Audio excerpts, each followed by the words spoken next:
it's close enough to 7:30. I think this is a good time to get started. What do y'all think? What do y'all think? Good time as any.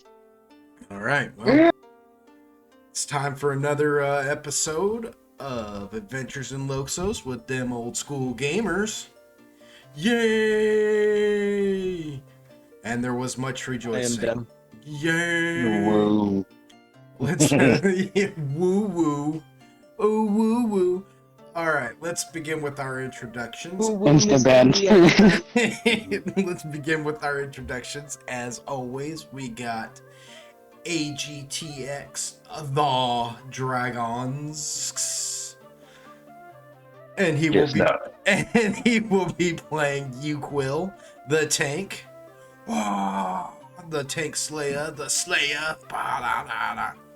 We have Kassid 69, and she will be playing Agaragus, the Myconid, the little Enigma. Enigma. Riddle me this, a Batman. Are we gonna let that slide? E-word, Enigma. Enigma. And then we have Icy Hot, and I still don't know what your the numbers are after your name, because your name still isn't showing up properly in the Discord. It's underscore 2305. Icy Hot underscore 2305. 8675. Okay. Anyways, and he will be playing the Druid Zoltan Heisenberg, the half drow. And then we have Ness, who will be playing our Paladin / Bard / Saint of Corlon the Rethian. Android, the man. Frizen. You know, the man, the myth, and the legend. All right, did I hype that up good enough, y'all? Did I do a good job? The Inglorious Few. The Inglorious, and they are the Inglorious Few. Rock on, shut it up. And I am Lord Pog. Welcome to Lord Pog Gaming. And much like Power Metal, we ride on the back of a fucking giant eagle and shoot fire from Yukhnevi's mouth. I mean, yeah. You're not wrong. Yeah, he's not lying. I mean, it is the most Power Metal shit ever, and we do it, literally. Like, that's not a joke. That's serious. We do it. we really out of game. We get busy. Out of game. We ride on the backs of eagles. We ride and we ride and we never subside. Okay, I'm done. All right. Go ahead. Yeah, with all that said, I'm just your DM. That's it. That's it. Yeah. We Mr. DM, son. Yeah. I'm Lord Pog, and I'm the DM, and we are them old school gamers. So, yeah, today was a good day on Jesus Ranch. Motherfucker. Over and above all, it's just another day. Another day. Okay. So, last session we had to cut it off early because I was under threat of tornado and IE almost dying or something or another. Obviously it didn't live up to its end of the bargain, so I'm still here. And bitch. Yeah. Pussy ass tornado. Yeah. Oh, weak ass storm. Bullshit. Yeah, so what we're going to do is we will recap up to where we were. Last week, you guys met Juxta, the Slayer, a hobgoblin bounty hunter, basically, or i.e. adventurer is what they are actually known as, adventurers. And he cued you guys into an organization that you had no idea even existed, known as the Quest Givers, and he gave you directions on where to find their headquarters back in Whitesword. When you return to Whitesword, he suggested that you guys go and check them out, because right now you guys are kind of running around solving problems, completing quests and everything, and you guys apparently don't have, like what he was saying, like a certificate, or you're not registered. And that's really, I guess you could say, dicking him out of, and other adventurers like him out of, you know. Yeah, well, fuck them. We're the ones that made this shit, okay? There wouldn't be you without me, okay? And that's what we told him. We said, we don't give a fuck. If you, No, that's not at all what we I was said. gonna say, if you listeners listen to the previous episode, which now would be a good time to insert a card here, you'll see that's not what was said. Android was actually very respectful, and yeah. So there was that. Then they went to meet with Yoshi back in the country of Lorethian. Yoshi Lorethian seems to be daughter of Corlon Lorethian and high priestess of her people. They seem to be having a civil war going on between the high elves and the wood elves that live in Lorethian right now. Mainly over the Inglorious Few, but just really over the fact that it's just, you know, different sects of people having issues with one another. And I said sex, not sex, but I guess, Yeah. I don't really know how to, it sounds the same in my mind when I say it, but, but anyway, yeah, sex. Yeah, but, you know, Rather high than elves, sex. wood elves, you know, like they're just beefing, and the high elves basically want to go into the giant hills above them and start conquering it, and basically maybe making another Lorethian altogether.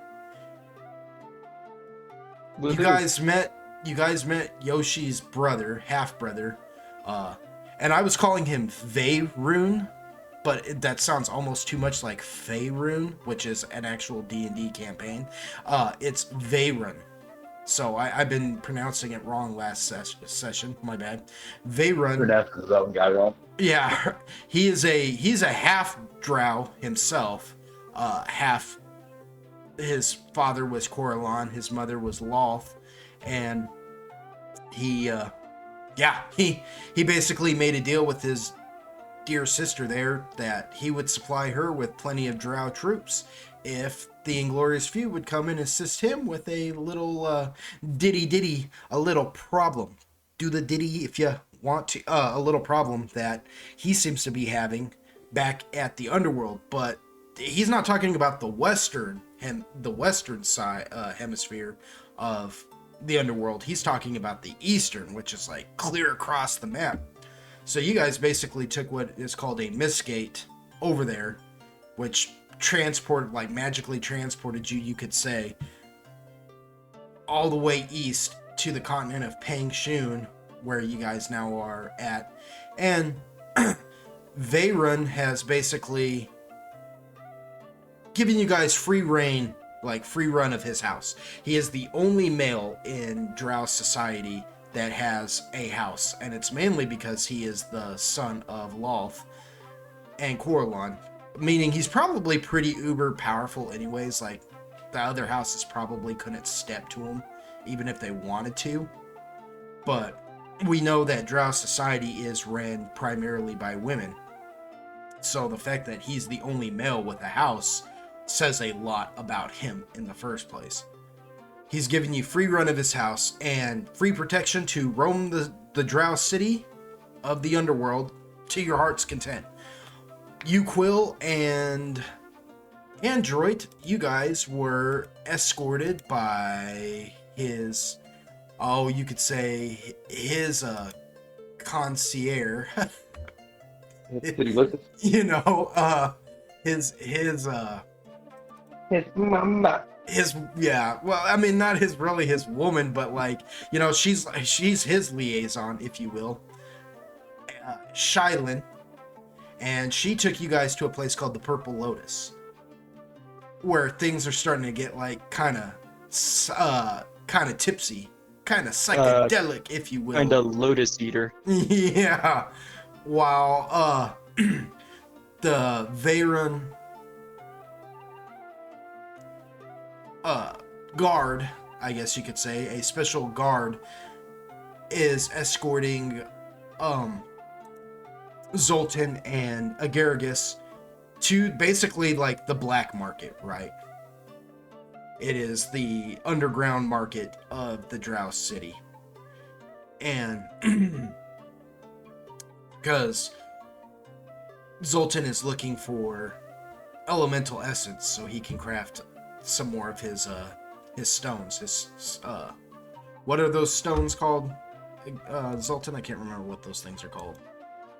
They're like thunder. They're called storm stones. Storm stones, yeah. They're like thunderstones, only like way more. Yeah. So, and that's where we ended up having to leave it. We cut it short last session because wicca. And so here we are tonight, picking up where I guess Agaragis and Zoltan left off, because that's really where we had stopped right there. And I was building up momentum for something, but I kind of got slowed down a little bit. So we're going to pick it up. So Zoltan and Agaragis, you guys are in now this, it's basically like a giant bazaar, right? You can't even believe that this place would be a black market, that this is supposed to be like some underground market, you know, because how massive it is. You figure anybody who would want to cause trouble here, you know, shut it down for I guess what Drow society would call a legal reason, their legal system, wouldn't have to look hard to find this place. I mean, it's pretty freaking big, but it seems like it's left to its own devices for whatever reason. And if I remember correctly, you guys were walking by and like at one point in time you saw a dude serving like drinks out of this jar that looks like it's full of like formaldehyde, embalming fluid, right? But inside there looks like there's a live snake, and it's got like a mouth that's circular with all these teeth just lining the circular, you know, the circular maw. And every once in a while it like shocks, it goes bzz, bzz, so you know it's alive. It's like electrified, and he's offering you like a sip of it, you know. This little rat-like creature is really what it is. He's they're short. They're taller than Agaragis, but like shorter than you. They probably would come up to like your chest, Zoltan. Yours and Android's chest. They're not extremely tall, but they're wide, almost like a dwarf, and they look like a cross between like a muskrat and like a what would you call it? Not a guinea pig, but a hamster. They look like these like little mole creatures or something. Interesting. Yeah. And he's just like, and he's talking to you for a minute in like his little language, and it just sounds like a series of clicks, and every once in a while like sputterings, almost like he's spitting dirt out of his mouth. Like he's just like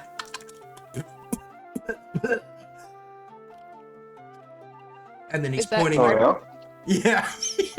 What's that, Agaragis? What were you asking? Is that tribal speak? That's his language. Tribal speak. Does he speak in jive?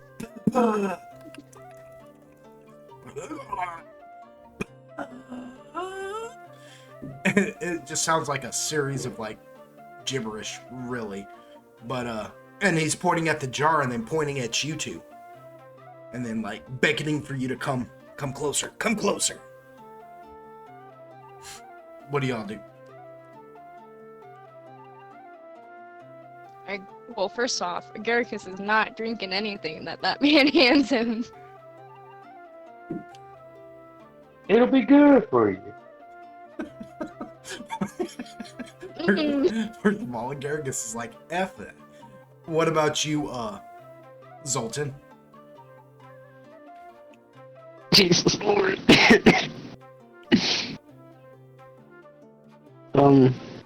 I turned down the offer of a lifetime. I don't want that. as you two approach, the thing eyeballs you. Like, one of his eyes shuts, like, down to almost a squint, while the other one just widens, like, extremely big as he eyeballs you two. And he says, "You speak Drow? You don't speak Armand? Do you speak Drow?"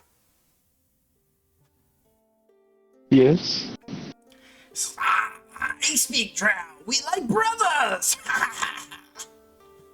He starts speaking Druid to avoid this conversation.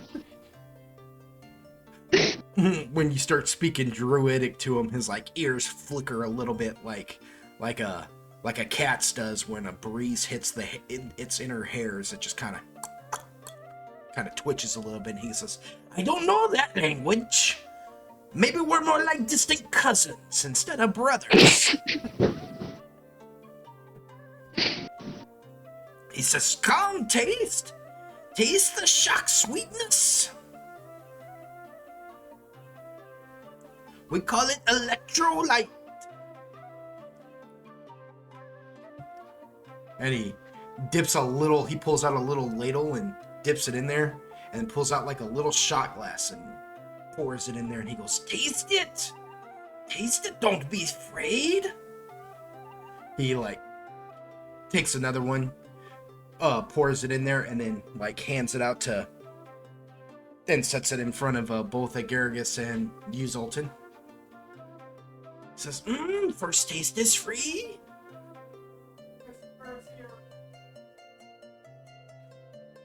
Agaricus just sits there. He's not gonna touch it.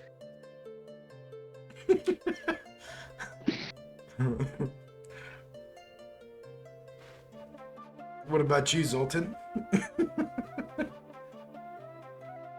He takes a closer look at it.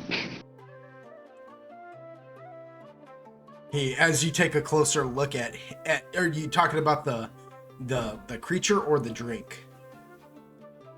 Both. As you get to, does not like this. as you inspect it, like as you like start inspecting it, he squints his eye again and opens the other one wide and like starts acting like he's inspecting you too. Like he gets real close, like like he's like, yes, tasty, yes.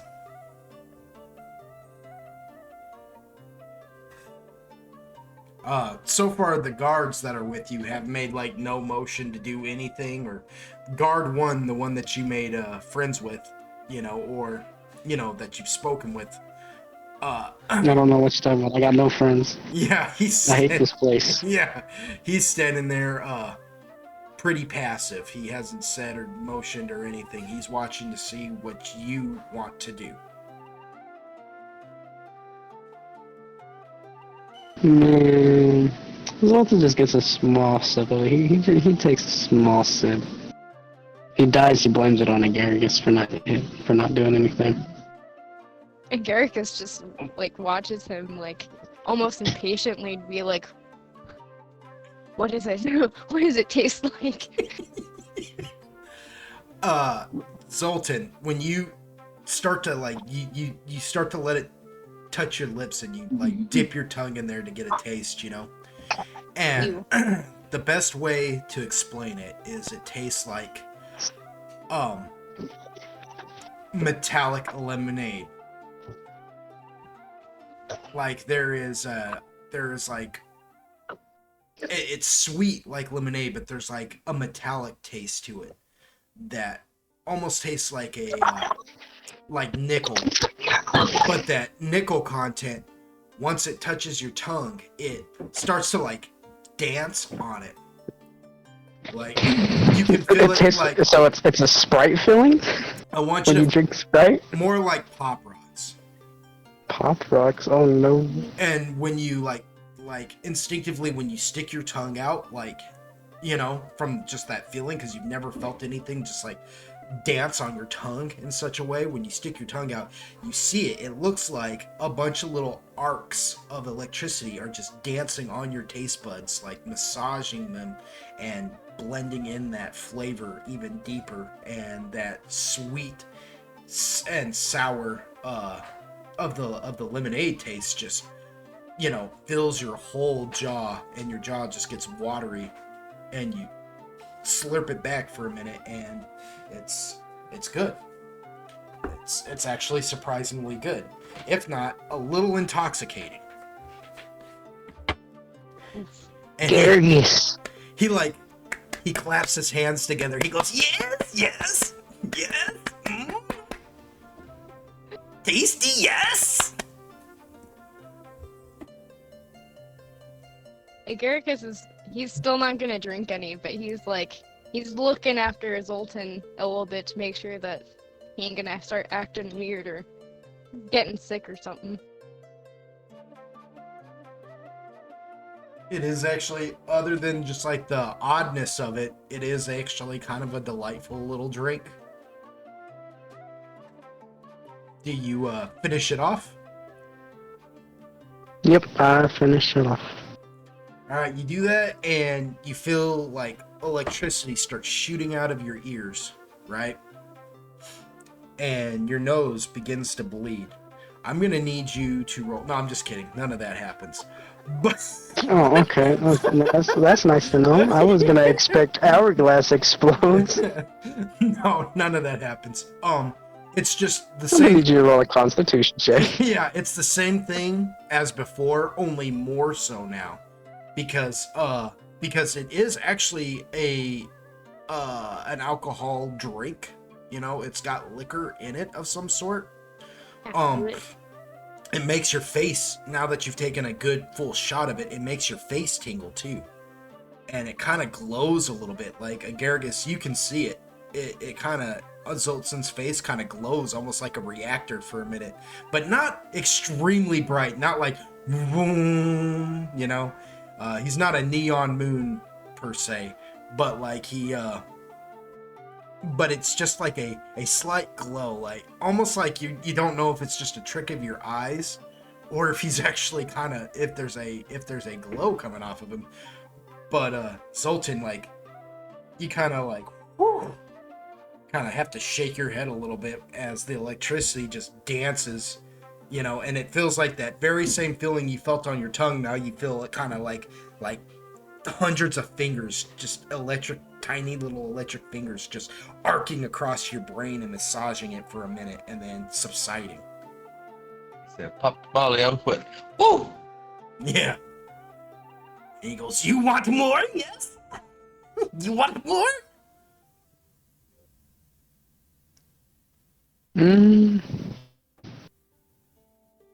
I'll take a jar. He goes, oh, you have made Maka so happy today. You have bought Maka so happy. Nice. And he pulls out a jar of yeah, he pulls out a jar of it, and it's not like the jar he has on display, which is just like a big old mason jar. Like we're talking like a jug, basically, you know. This is yeah, what he pulls out for you is actually a very ornate decorated glass bottle, basically, that looks like it was hand blown or something, and it's got the decoration of it looks like it's almost like a mural of a cave of some sort, where inside the cave is a pool of water that seems to be like electrified or something, and out of that pool of water there seems to be one of those little snake-like creatures snaking its way up out of there, and then like it's the center of the entire mural. It's front and center, like the back side of it is the distance, and then the front of its mouth looks like it's just reaching out to strike you almost, and that is like the picture as it zeroes in on the mouth. And you can see down inside this glass bottle, which is amber in color, which is not obviously the color of the liquid itself. The amber obviously tints the color. You can see one of those snakes inside there, almost like a worm, you would say, like in a tequila bottle, only it's not as big as the one he's got inside the mason jar. It's tinier, almost like it's a little baby, and more befitting of a jar this size. And he says, and he hands it to you, and he says, when you finish, Eat! Eat the electric ray! Eat the electro ray! Ooh, so yummy! Eat it while it's alive, or kill it and then eat it? He just looks at you and he says, just slurp it back. No, Man, hit it like a shot? That's what he said. He nods. Okay. He goes, that'll be 50 yen.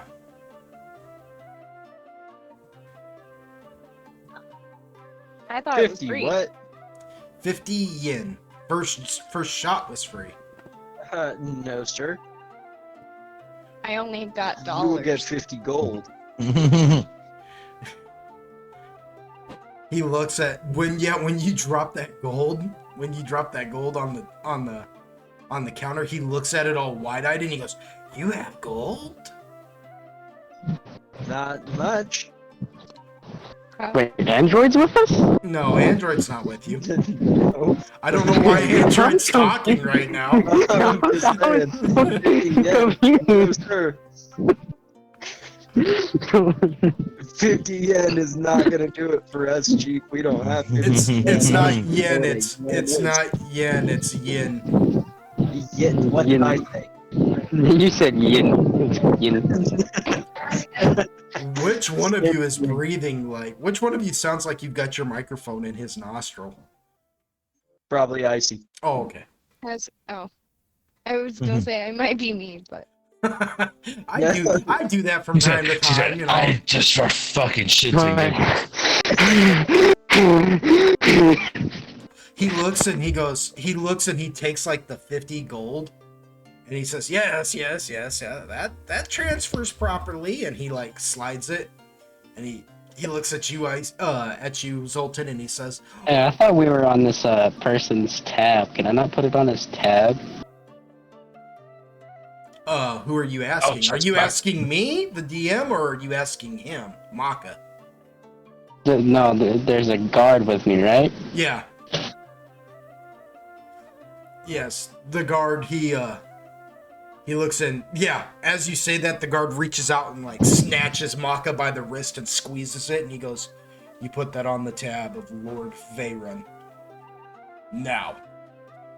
And Maka's like, oh, like he's holding on to the gold for dear life, but like as the guard squeezes his wrist, his hand finally just like clamps open, almost like a like the jaws of life, just and all the gold just clink, clink, clink back onto the counter. And he goes, okay.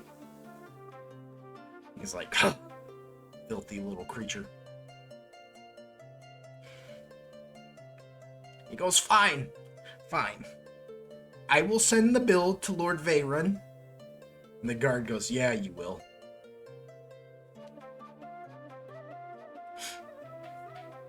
So, after that, what do?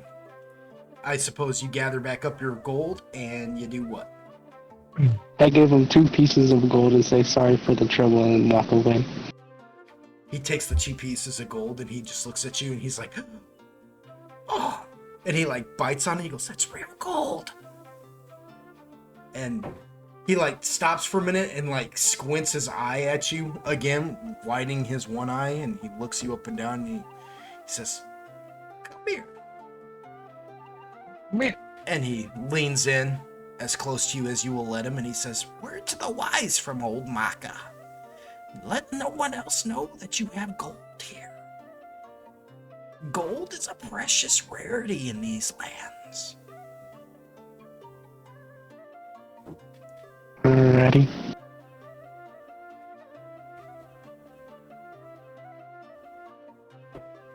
Yes.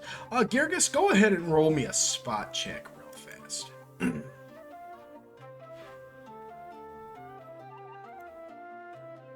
1 second. Unacceptable. You're gonna have to hold, mister. You notice how she talked to you like a dog? Yeah, I know. Oh Why god. don't you You're just gonna have to hold, mister. Yeah, why don't you just hit me with a rolled up piece of newspaper and say, don't talk to me that way? No. Spritz you with the water bottle.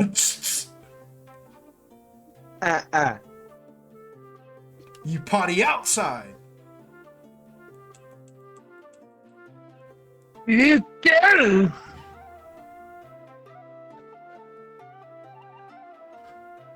Okay, I finally found it. Lord have mercy. I know. Lord of mercy. So, Agaricus, while that entire exchange is going on, you happen to glance over and you see a couple of Ibixian standing over there, like A couple of what? Ibixian standing over there talking. Ibixian are basically goatmen. Ah, They okay. they are standing over there speaking with one another, and they've been eyeballing you guys for a minute, and they're like looking as Zoltan hands Maka 2 of those gold coins, and then they begin to like whisper at one another, and then they turn and move off into the crowd.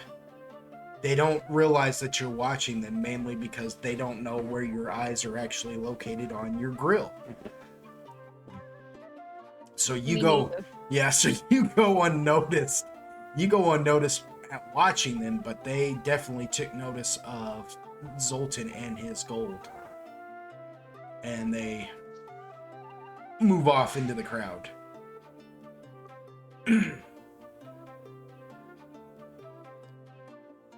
Is Zoltan like near me right now? Yeah, you're standing right next to him. Like it's Zoltan, you, and then like those guards. Okay. Can I like just be like, yo, Zoltan, like watch your pockets, or like just watch your gold. Don't let too many people know you have that. It seems like a commodity or something around here, so.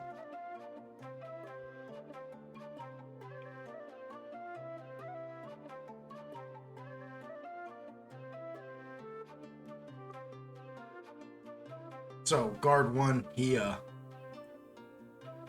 stands there and he hears you telling Zoltan this, and he says, "Yes, well, that's because we don't use gold in this far east. We're it's more like a type of clay that our currency comes from. More of like a marble, if you will. They call it yin." Or dirt.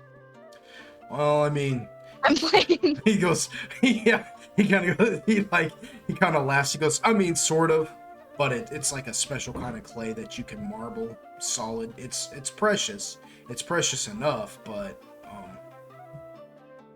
yeah, there's enough of it that the value of it isn't that high. So it takes quite a bit. Just those 2 gold pieces that your friend gave to that little beast over there. He says with like kind of like a sneer, like there's the detest in his voice. He's like, that little beast. That little beast. Yeah, that little beast over there. He's like, we'll, keep him fed for a year. So, yeah.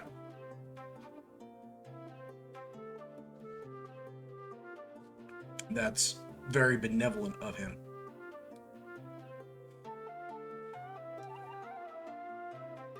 Then he looks at the guard looks to you now, Zoltan, and he's like, where to now? We will double our efforts now that people are taking notice to your wealth.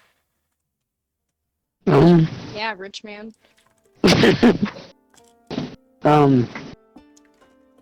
Still gotta find the elemental essence. When you say elemental essence, Maka, who's been kind of sitting there pretending like he's like cleaning something, he's shining the coins, just kind of like clinky clinky gold, he like he hears you say that and he goes, ooh, As if he was like a part of the conversation the whole time. Maka knows where you find elemental essence. And where's that? He says the pit. He goes, there's fights there daily. Surely somebody's killed an elemental there recently. Hmm?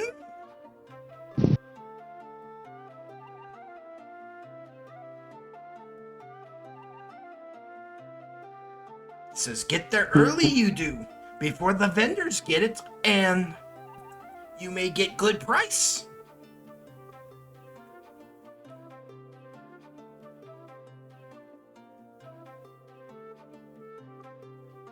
So, what does Zoltan say? What does Zoltan do?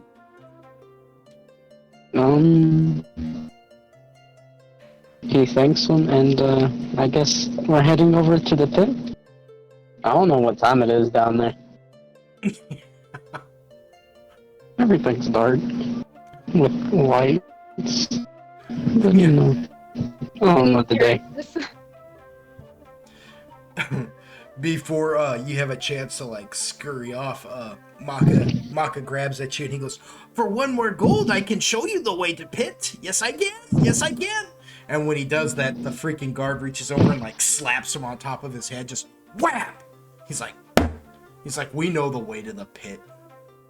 Get out of here, you freaking gnome. Maka like rubs his head. He's like, ow.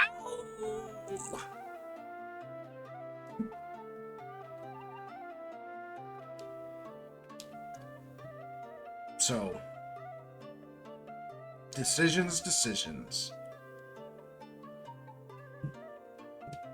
Yep. I mean, like, go ahead and feel free to, for you and, for Zoltan or Agaragis, either one of you, go ahead, feel free to make a decision. Feel free to, you know. Let's fucking do something.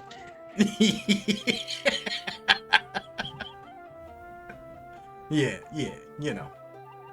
What do you do? What do you do? I'm asking Agaragis if it's fine with going to the pit, or if it wants to search around the black market still. Were we looking for anything in the black market? Just the elemental essence, but But we might find that at the pit. Okay. Or Get something the like pit, that. try to love someone. I'll come over. We'll do the pit. alrighty. Guard 1, do you mind taking us to the pit? The guard says, no problem. Says, we'll take you. Before you Is go. that the guard's name? Yeah, I mean, nobody knows the guard's name. Zoltan never asked him his name. Yep, nope, we established him by guard 1, guard 2. Yeah, he's guard 1. That's how he knows him. Okie dokie. There's like 6 guards. He's guard 1, and then there's 5 others who have kind of spread out and are watching you guys and, you know, making a perimeter. Before you all take off one more time, Maka grabs at you and he goes, he can take you to the pit. Oh yes, but I know a back entrance where you could talk to the people who do the cleanup. They maybe sell you the essence for cheap. I know friends. I know people. Maka help you. Yes, Maka help you. And the guard looks like he's ready to just backhand him at this point. What say you, Agaragis and Zoltan?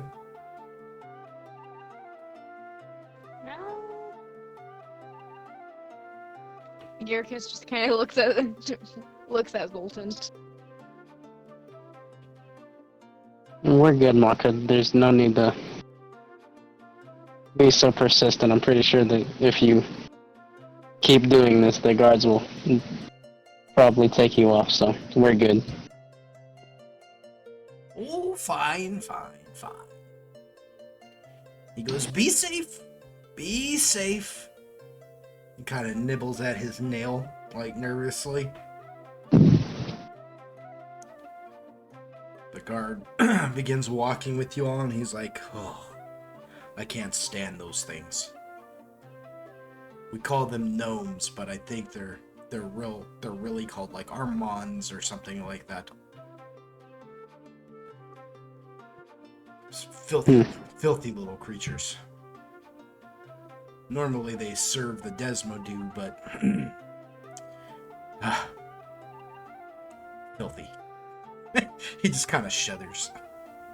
Like, you could tell that the guard 1 does not like being around most of the things that you guys are passing by at this point.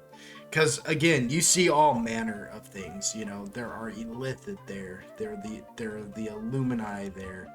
You know, you got the Abixians and the Armans, the Desmodu. You know, you've got all kinds of creatures walking through there at any given time. The Quarafons. Even some Myconid. And this guard, he just doesn't. He just does not look like he respects any of them as living beings. But he does show the utmost respect towards you and Agaragis as you guys head deeper into the black market.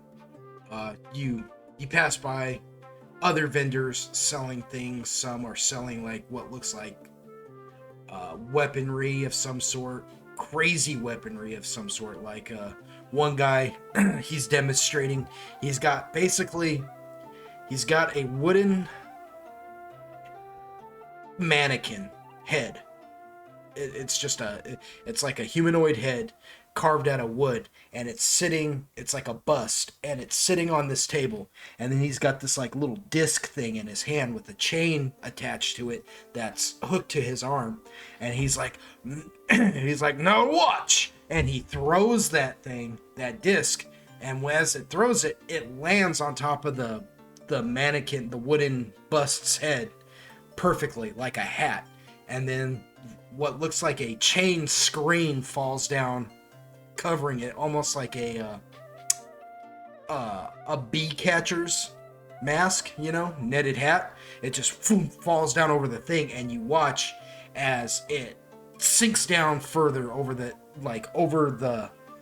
nose section of the mannequin head, and then you look here, just and he pulls on the chain, and the chain just the disc just spins real quick and cuts up the whole top portion of that mannequin head right off the bust and brings it back to his hand. And you can see on the inside of that disc, there's an opening there with like several little blades that are, you know, extracted at this point. But then when he turns the disc, they and go back in. And he's like, see, we'll behead anything, you know, and he's just proud of this like little invention. And there's all kinds of weird things like that you guys see as you're walking through. But eventually it gets rowdy. Eventually there's less like inventions and clothing and spices and things of that nature, as there is just pure vendors selling nothing but liquor and what looks like to be some kind of narcotics of a sort. People are like walking around buying things and smoking it and whatnot, and taking different drinks and drinking it, and people are just acting rowdy. It's almost like being at a tailgate party, and off in the distance you can hear people just yeah, as you hear things just getting clubbed, and the sound of steel clashing against steel, and the cries of agony and the shouts of victory just ringing out from this area.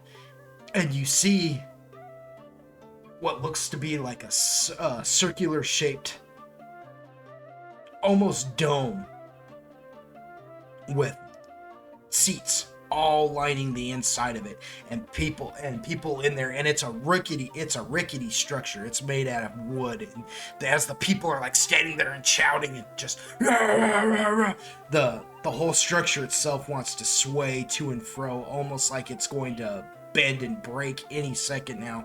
And they're looking down inside an indent in the flooring there, which must only be the pit. It can only be the pit. Now, what's going down on inside there, you cannot see from where you're at, but you can see the chaos that the people are like shouting. And there's, even people not in the stands who are just standing on the outside of that structure. They're walking around like shouting, "Rah!" And there's stages set up where you can see two drow and one of these Armand creatures that they call a gnome, and they're standing there like yelling at the crowd that aren't in the stands. They're yelling at them, and they've got this big old board behind them, and they're placing bets. You can see names written on the board, and they're placing bets on like winning and losing, all kinds of different kinds of bets: win, lose, live, die, how many limbs will be lost, how many limbs will be broken, will any limbs be lost or broken, etc., etc. You can bet on just about anything there. And there's just people throwing yin up at them, and they're just taking it by the handful and like, yeah, and just stuffing it in pouches. And they're like, yeah, now place your bets. And the drow just like, oh, calm down there, slapping people, being like, place your bet or get out, And yeah, the guard just looks at you, Garrigus, and you, Zoltan, and he says, welcome to the pit. So, what do you all do? Where would you all like to proceed from here? I feel like Agaricus is a little just like, I don't know if intimidated is the word I'm looking for, but like he's taking it all in, and he's a little like, I don't know what to do here.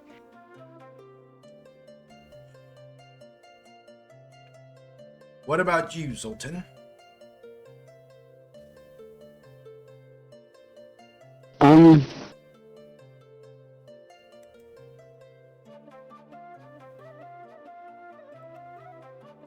I'm gonna try to find out where the vendors are in this place, so I can get the essence or the cleanup crew.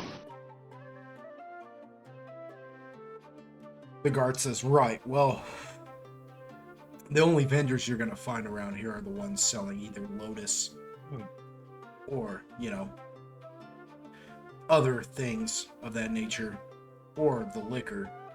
He goes, but they do have vendors who come here to buy certain items that may or may not be useful off of some of the recently departed contenders in the pit. He goes, we can go and find where they're buying their items from and see if we can't possibly purchase some of that essence, if you want.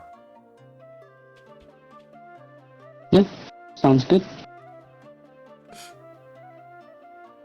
Alrighty. So, you guys begin to make your way into the crowd. And it's like nuts to butts in this crowd. I mean, people are, huddling around each other. Just, you're having to like squeeze through. And the guard one, he's doing a good job at like shoving people out of the way and letting them see like who he is, so they don't make a big deal out of it.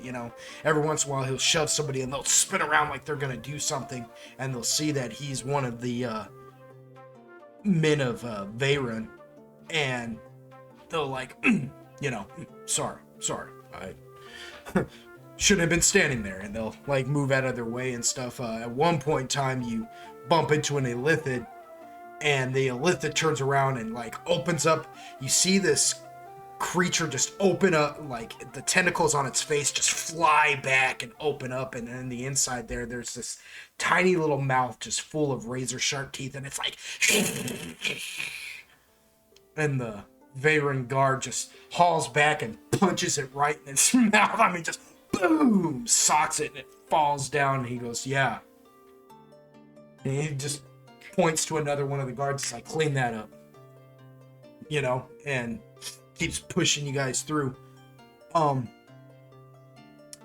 Agaragus, I need you to roll me a grapple.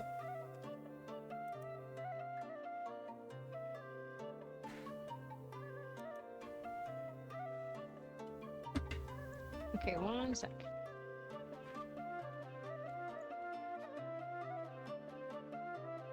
I believe so. Under stats. Yeah, it'll be stats, your stats. Scroll down. Oh, I think it'll be close to like found it. melee and right. Oh, okay. Yeah, my bad. You're fine. It happens. Ooh. Yeah, that's pretty good. Wow. Strong.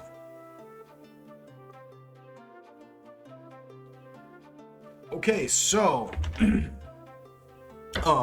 you feel two hands like grab you on either side of your arms, and they begin to like pull you back. They begin to pick you up and pull you back, and you manage to actually kind of wiggle your way around and pull yourself free from it.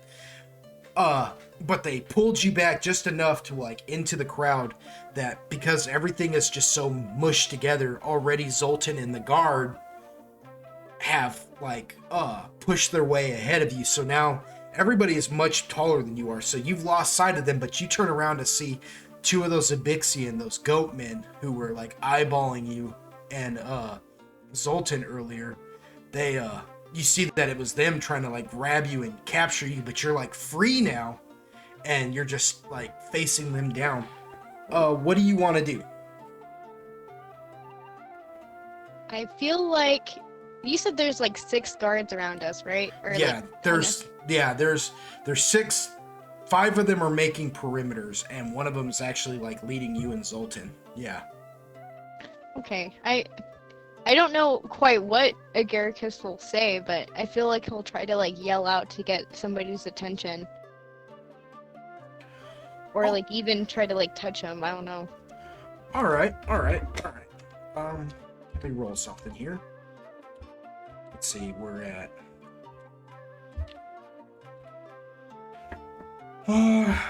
you're little. It's like there's a crowd, there's a lot of noise.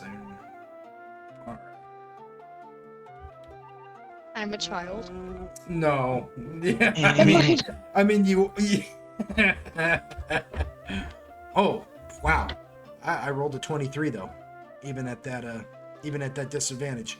All right, cool. So, you begin to, what do you yell out? Like, what are you yelling? I don't want to just say help, but I feel like there's nothing else to really say. So, I think he just is like, hey, somebody, like, someone's trying to grab me, help.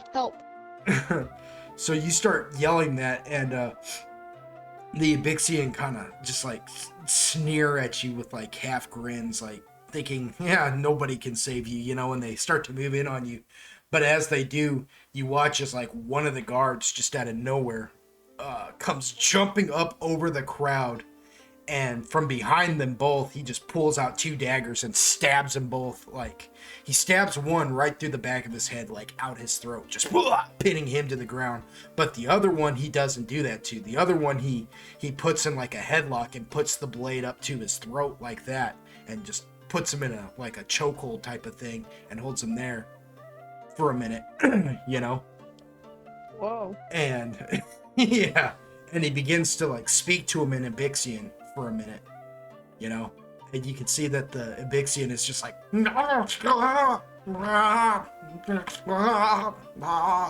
like, and then stops and like thinks for a minute. He goes, no. He's like, he goes, huh? He goes, oh. And then just stabs him right through, and stabs him in the throat and kills him. Just like that. And stands up and looks at you, Agaragus, and he says, Now, what are you doing so far away from the rest of the group?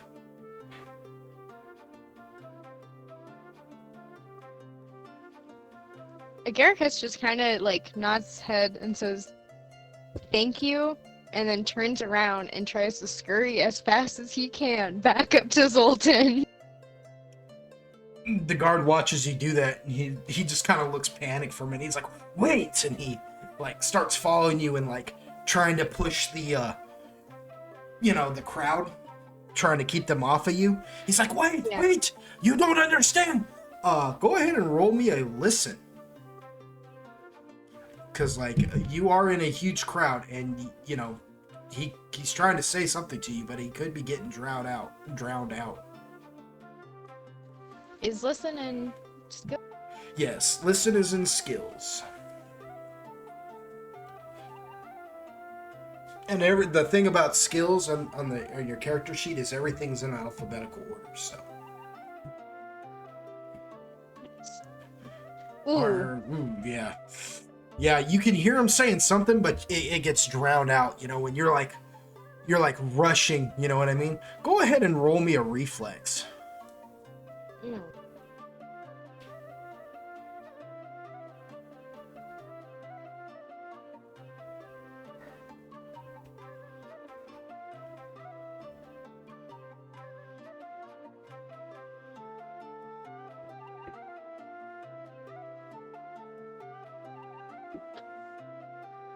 Okay.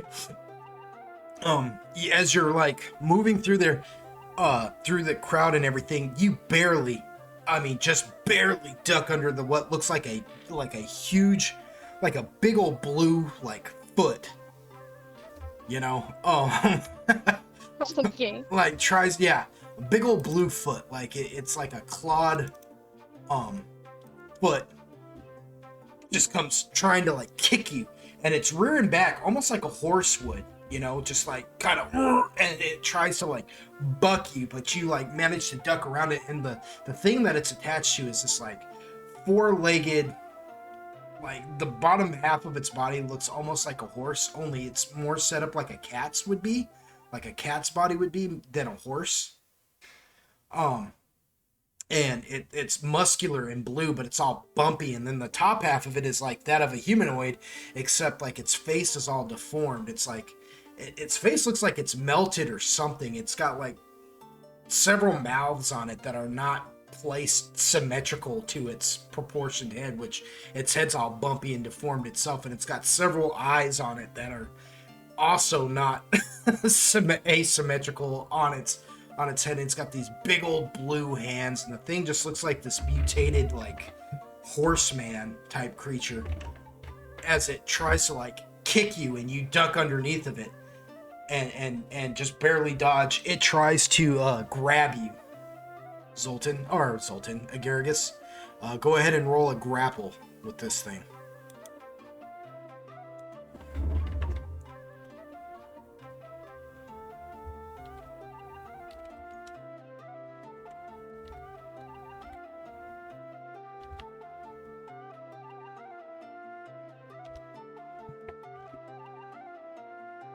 I forgot where it was. That's okay. Oh yeah, he like gets a hold of you and like picks you up, like you're kicking and screaming, and he just picks you up. Like his hand is like almost the size of your whole body, you know. He's a big old thing, and he just like picks you up, and like you're like kicking and like fighting him, and he's just got a hold of you. What do you want to do? Can I like spew my spores in his eyes? To what end? Like, what spores? Any of them. You just want to spore blast him? That's kind of what I'm thinking. Something to get, just make him drop me. I don't know. You do have your, let's see here. Should I just spit in his mouth? You do have your Yes. Whoa. He goes, yes. Gross. Wow. It's almost I scary. strongly agree with this statement. Yeah, it's almost scary how quickly Dragons was like yes to that. Like, please do. Yeah, Yeah, it is. I'm trying. Yeah, I'm trying to find. Ah, there it is. You do have. Let's see. You do have your spore burst, which is like a just a blast of spores. Yeah, it does damage and everything. That you can just whack, because he's just got you by your body, but your arms are still free. I want you to think of like it's almost like he picked up a basketball with arms and legs, you know? Like the arms and legs are just like kicking and screaming, you know, and he's just got it, you know, and you're just like fighting him. You do have the Spore Burst, which is just a ranged touch attack. So you would just roll a ranged attack and see if you hit him. Okay. Should I go ahead and do that? Yeah, if you want. You are allowed to play as much D&D as you like. I'm gonna try. Oh yeah, a 36 on a touch attack. Shoot. So you just, as you're kicking and screaming, you just reach down and just, and, you know, how does that look? Like when you spit your spores into a burst like that it's just like a blast. How does that, you know, describe to me what you just did to his face. So it looks like I'm getting ready to sneeze or like hawk a loogie or something. I'm making a weird face and he just, all of a sudden it just goes.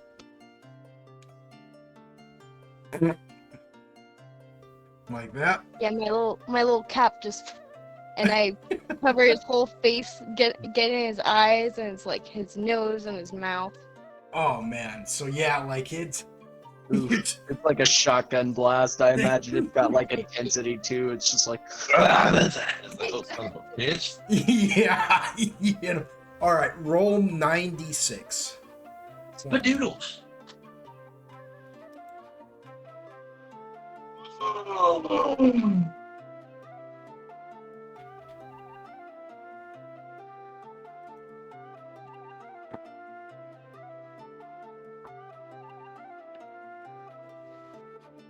Did you tell me to roll? I'm sorry. Yeah, roll 96.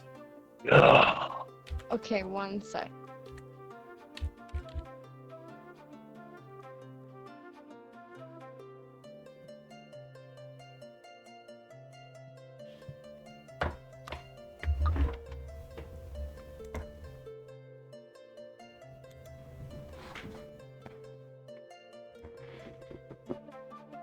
Sorry, did I cut out when I told you to roll that?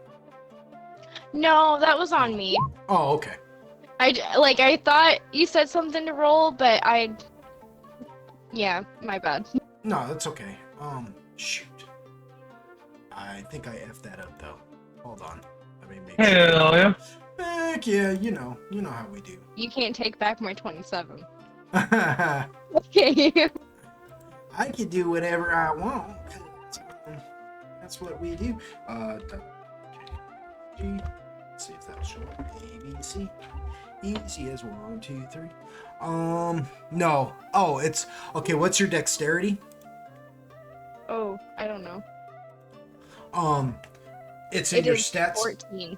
What? Oh, so 14. What is that? A +2? Mod, yeah, 2. Okay, so that's actually 29. You did 29 points of damage, which is no laughing matter. Yeah, you just and just spore blast him for like 29 points of damage. Just it's like you just punched him right in his grill, like his big old head, and you feel his hand like try to clench on you. You can try and roll. You can roll basically a strength check or an escape artist to try and break his grip right now because he's at a disadvantage. Like to break out of his grip. 1 second.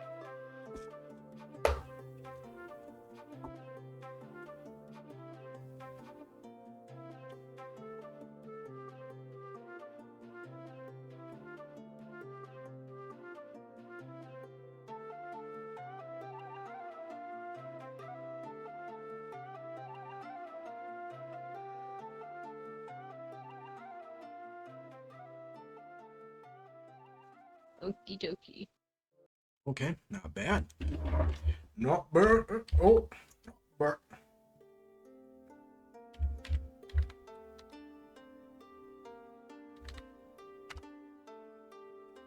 All right, so you're like wiggling out of his hand, and he almost drops you, but he continues to hold on to you. At that point, Excuse me? yeah. At that point, you do see the guard who was helping you earlier. He comes pushing through the crowd and he sees you. Go ahead and roll me a spot check.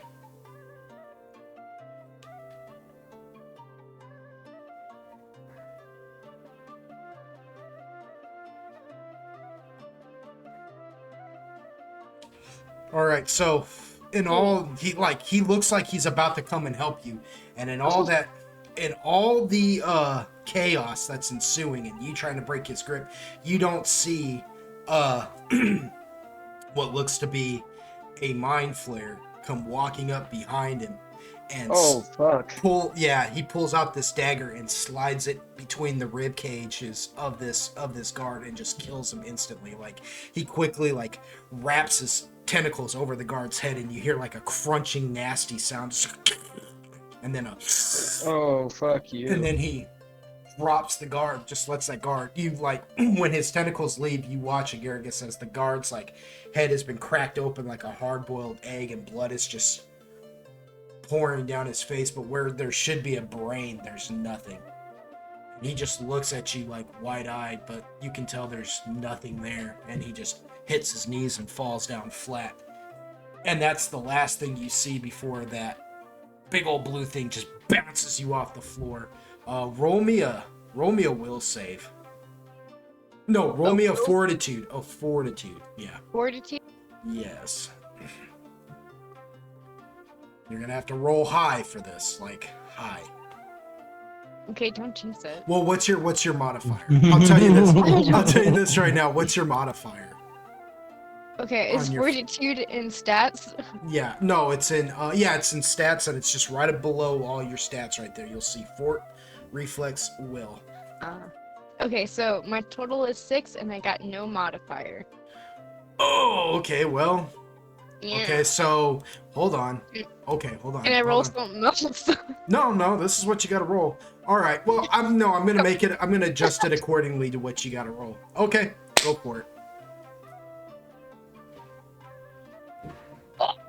Oh wow! Okay, so you had to get a 20. Nice. Rock and roll. Yeah. Wow, Agaricus.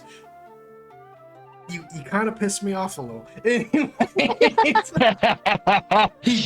a dick. Nice. He bounces you off the ground, and you feel like you're about to get knocked out, but you kind of shake it off, and you're not letting yourself pass out. Shake it up. And you feel hey. Snow, he reaches down to grab you again. You can feel his hand reaching down to grab you, but since you are not knocked out, what would you like to do?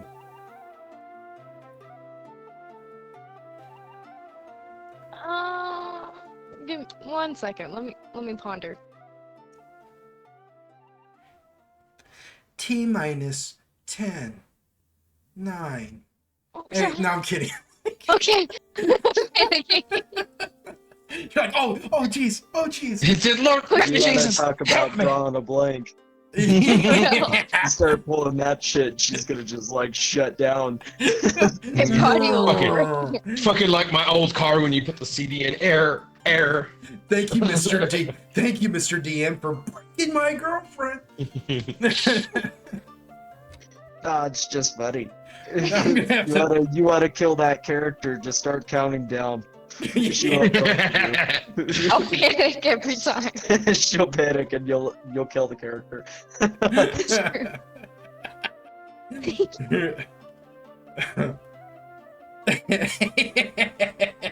Good to know. Can I see Zoltan at all? No, Zoltan and the guard have moved way ahead of you. They were. What about Lift your ass behind. what about one of the other guards? You don't see them. No, but you know they're out there somewhere.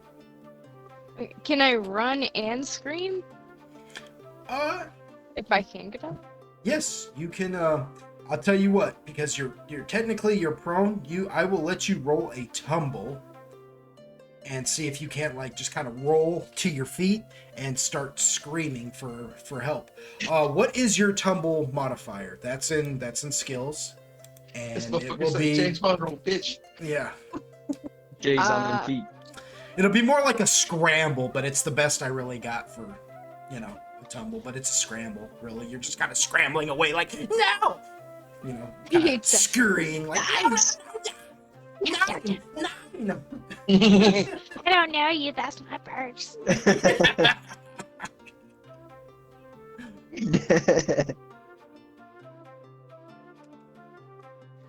It looks like my I'm sorry. my tumble is 2. That's your modifier. It's a +2. Yeah, it's your total is 2. Yeah, it's All just 2. right, so okay, go ahead and roll it. Now I know what to put it at. I don't like that.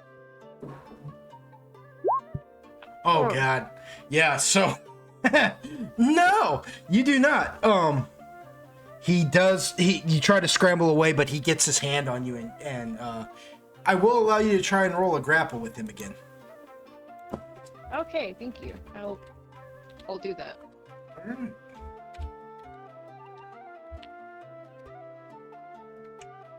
Oh Jesus. Oh! Oh my gosh. Nice.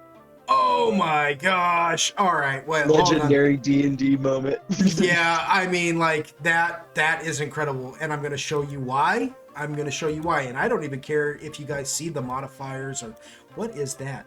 No, don't do that. What? No. Why would you do that? No, new. Because no, never mind. I don't want you to see the modifiers. No, yeah. Because never mind. No, it's not that. It's the way the screen capture deal did this. No, I don't mind you guys seeing the modifiers at this point. Like we've been going long enough on this one particular instance that it doesn't really matter because wow. Thank you. You're welcome. This is gonna be like out of 30. I had a 30. you straight up beat that by 1. So yeah, like he tries With to a nat 20. Yeah, with a nat 20. Well, I figured it was gonna be hard, right? Like he had to roll extremely low to, Yeah, that's so good. Yeah, so I thought I was gonna roll low. Excellent. Man. So like basically what happens is he like, even though you don't scramble away right away, he like tries to grapple you, but you like kick and you're just like no, that he actually helps you get to your feet, and it's almost like he just like pats you on the butt and sends you forward and you're just like and you take off running. I will roll a listen to see if any of the other guards are gonna hear you. Ooh. What about Zoltan? Can Zoltan roll it? Listen. Actually, I want you to roll a will save. One last thing. There is going to be one last thing you're going to have to contend with before you can get away. I'm gonna have to do a what? You're going to have to roll me a will save. You want me to do what? Oh man. Yeah. Yeah. Exactly. You want me to do what? Roll me a will save. Where's that at? That's right underneath your fortitude and reflex and all that. Is that stats or skills? That's in the stats tab, yeah. Come on, get it together, Agargus. We'll get there. She's like, you're fucking trying to kill me, man. I'm having a panic attack. Get it together.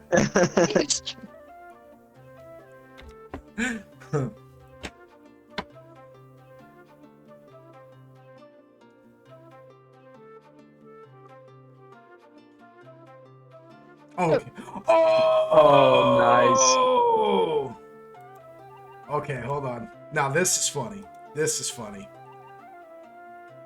Because you had to roll a 32. I No, mean- it's a joke. I mean, I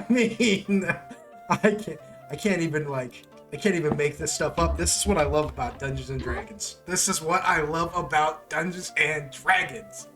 This is what I hate. Oh, So, Agaricus, you go to run away. You're like, ah, and then all of a sudden you feel something just kind of go inside your mind. Like it feels just like a bolt just hits your mind and just ping, and you're just like, Grr! and you feel you feel your body go stiff, and you just, I mean, like you fall over, like your body is literally stiff. You're just and kind of roll for a minute, and the illithid comes walking over, and he's just rubbing his hands, and he like slaps the crap out of the big blue thing. I call shenanigans. The quadrophone. I'm with you. The quadrophone. That's how D&D be. Yeah. He like slaps the quadrophone and tells it, says something to it, like you can't hear it. Yeah, like you're uber aware. It's just like you're paralyzed. And Yeah, thank you. yeah, and this isn't, see, here's the thing, like there may be a defense for this if it was magical, but this doesn't feel magical to you. This doesn't feel like a magical effect.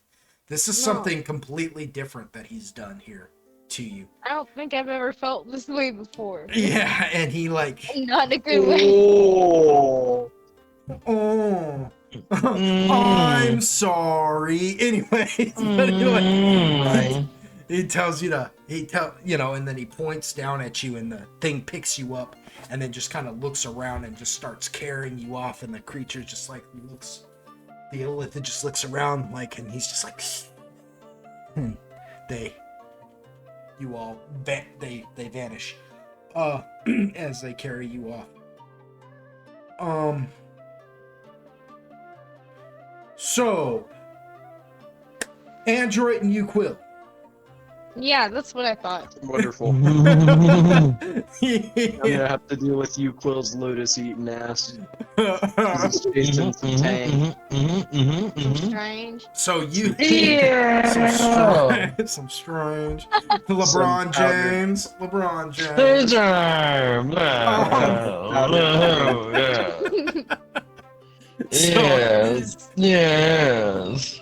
Agaricus, man, you put up quite a fight though, man. Like you really did. Like that was brilliant. Like, anyways, What happened? Why did not do? Kevin, She said, why wasn't that good enough? Kevin, why say many words when few words do trick? Right.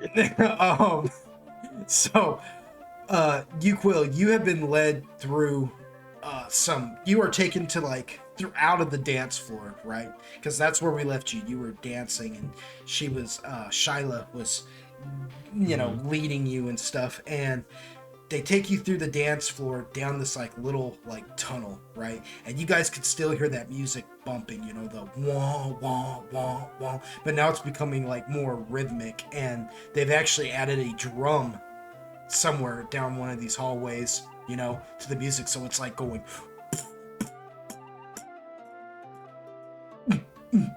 anyways. With that wah, wah, wah, yeah. And you guys are like, you're being led through there. Android, I'm assuming that you're following, right? Begrudgingly, yes. Yeah. So, she takes you through this hall, and then like past these like purple silk curtains, and then there's this basically like a pool inside this room. It's a pool room. In the center of this room, there's a giant pool, and then the cobblestone flooring that is all around it, and then there's pillows lined up against the walls with like, these people are naked. I mean, we're just gonna keep it real, right? Everybody in this room is naked in this motherfucker. They got naked. So they're sitting there smoking on their hookahs, and they're just interacting with each other in ways that only inebriated adults can, if you know. Yeah. Android is visibly unimpressed. Like, visibly We come walking up in there and he's already doing the blink. Like the second we walk through the curtain, he's like, "Oh, it's this type of establishment. I should have known." And so Shyla guides you to the pool, you Quill. But before she does that, she takes you over to like one, just like kind of off to the side onto one of those little pillow fort type situations where some people are, you know, engaging, and she picks up one of the tubes to the hookah and offers you a puff on it.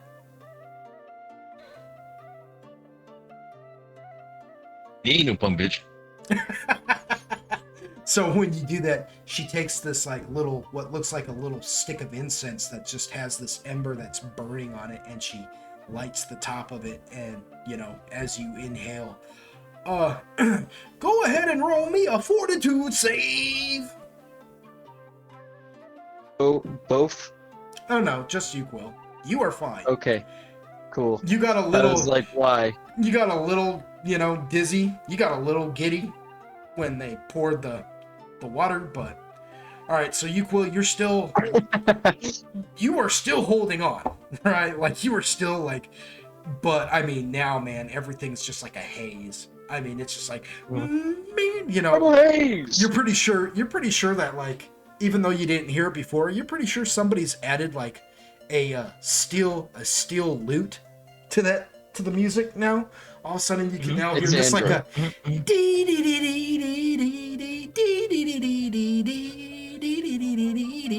you know, and you're just like, what is that? You know? And and you like, you smell, and it's just like everything you smell now just smells like heavy spice. I mean, just, it's not a bad smell, it's a good smell, you know. It's like, you don't know how to describe it. It's like cinnamon and brown sugar, you know, and you're just like, oh, and you can just taste honey on your tongue, on the tip of your tongue, you know.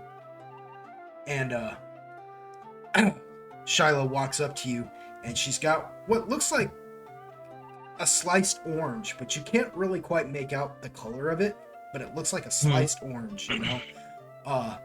And she like presents her neck to you, and she like squeezes it and lets the juices like hit her neck, and she beckons for you to lick it. We're going in, coach. So you lick it, and it's Call of Duty.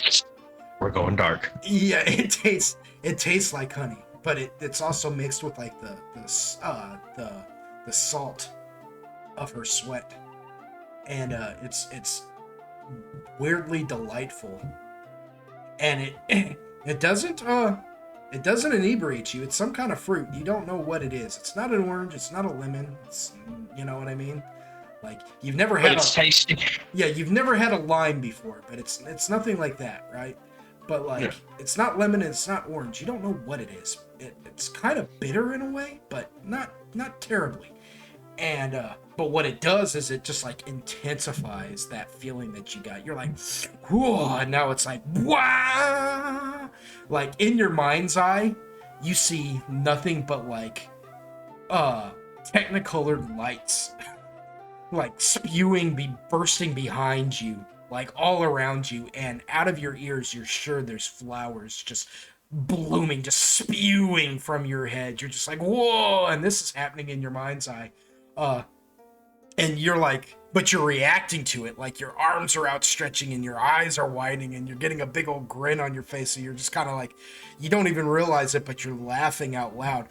And this is, you could see this is what you're reacting to in your mind's eye. To Android, however, Android's just watching you stand there with some music in this darkened room with all these high people in this pool in this room, and you just standing there, and Shyla just standing there giggling, you know, while watching you, just swaying like she does.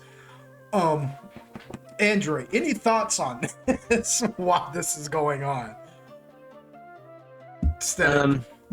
Android is as he's watching this, if you were to be watching him as like a bystander that knows him, you would be able to see like the gears turning in his head about what he should do about this.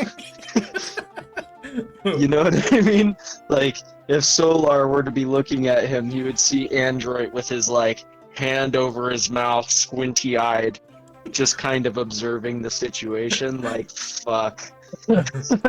I have to deal with this. I'm all alone. You know? Yeah. Shyla, When exactly should I drag him out of this? right. Shyla, begins to guide you, Quill, over to the pool of water, which is faintly purple in hue, and she begins to, like, derobe, you know, letting it all out, if you will. And then she begins to lower herself into the water and beckon for you to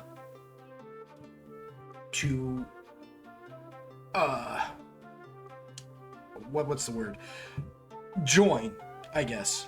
Come get some. Mm-hmm. Beckoning for you to, like, declothe and, you know, get in. As, Android's gonna be like, don't do it. whom here has seen Food Wars? Food Wars? Yes. I have not. Me either. Oh, you dirty bastards. Sorry. Well, for those in the know, he is at full Food Wars exhilaration. His clothes are now off, faster than you can bat an eye. Wow. It's like Bruce Almighty when he just, like, poses and his clothes just right off. Okay. Man, you know, I feel like I should stop this, but at the same time, Android's gonna be like, I really don't think you should do that, you Quill, but I'm not gonna stop you just yet. You know? You Quill, you get in the water, and the water, like, begins to seep into your pores and stuff, and it's, you know, heightened as well. Like, everything there is just heightened with something, right? Go ahead and roll me another fortitude save.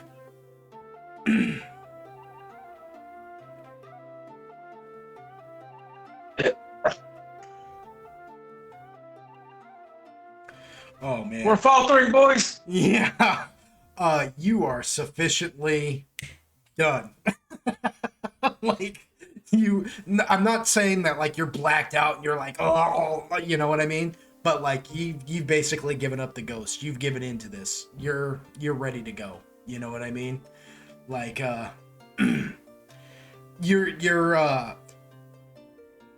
what would you call it? Your conscience is no longer your guide. You have let loose, you have released all inhibitions, and it's showing, because pretty soon you and Shyla just become like another group of people within a mass group of people in this pool, engaging, if you will. And Android, you're just standing there watching this. Go ahead and roll me a spot check, Android. And what is your modifier for your spot, by the way? Let me check. It's pretty dang good. Not just like phenomenal, but it's decent.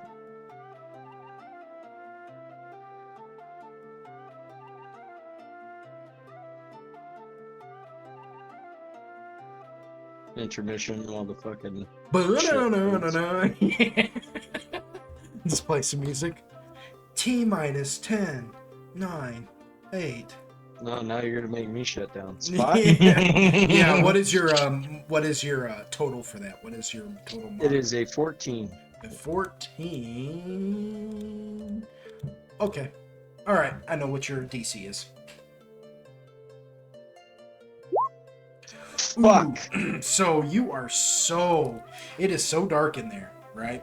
And you are so just like utterly just what would be a good word for Android's displeasure? I'm pretty ambivalent. Yeah.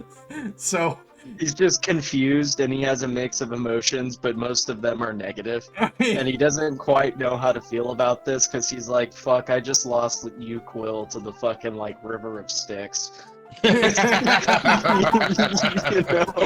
Like, oh shit.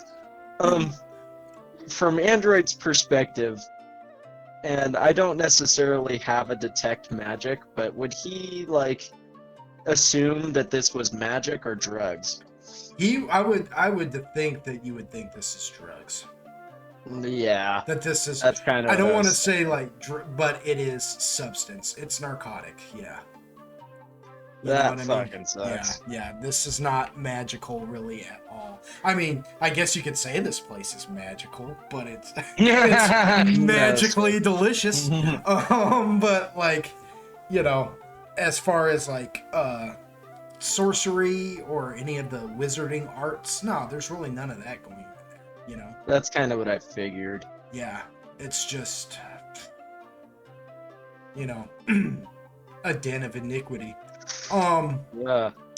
So Fuck me right to tears. yeah, so your ambivalence just does not allow you to realize that where Quill like tossed his armor to the side to jump in, you don't see the two drow, you know, who Oh, filthy. grab his armor and slide it away secretly and just kind of meld back in with the crowd of people just getting it and are just going. Oh man. Ding,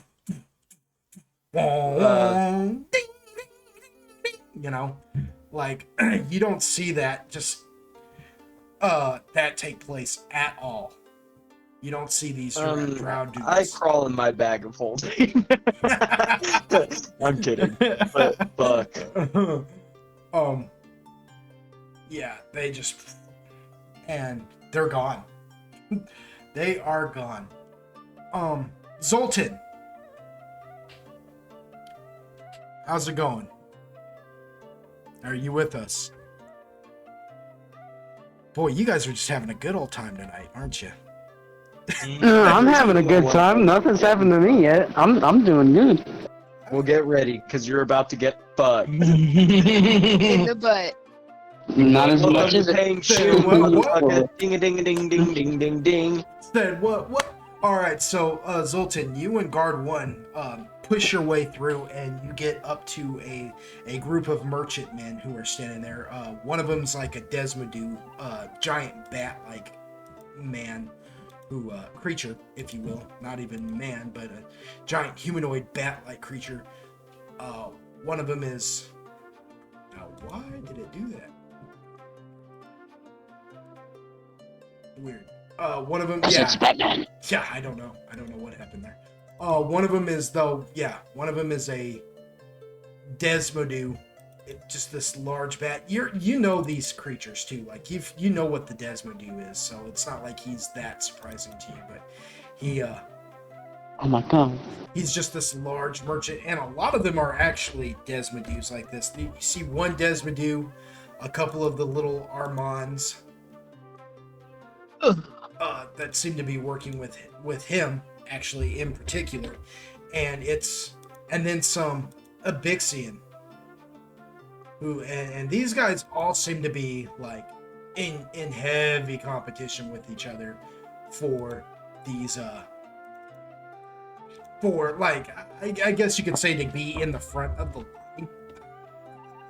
You know, they want to be at the front, getting first dibs on whatever trinkets may or may not have fallen off of the dead corpses of the things that are fighting inside this arena.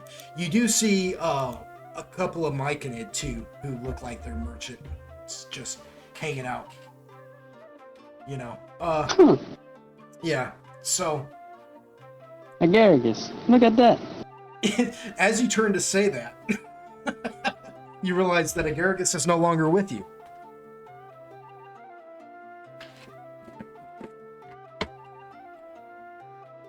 That's no bueno. Crickets. Yeah, crickets. She died for real. Yeah. What do you do, Zoltan? I asked guard one, hey, you know where she is? Where the little mushroom man went? Guard one like looks. He's like standing there with his arms crossed, looking at all the merchants and stuff, and he turns and looks at you and says, "What?" And he turns and looks and he goes, "Oh!" And he says something in drow, like deep underworld drow that has to be just a swear word, but like it's a terrible swear word. It's almost like he's mixing drow and abyssal when he says it. And he just looks at you and he goes, you weren't watching her? He said, "Mother of pearl." He goes, no. That's not good. That's not good. And he like signals and just kind of whistles and like rings his hands up in the air, like helicoptering his finger. And a couple of the guards just like a few seconds later show up and he's like, where's the mic in it? I don't know. And they have this conversation for a minute. Turns out one of the guards is missing, so he sends them out to go and find out what happened to him. And he looks at you, Zoltan, and he goes,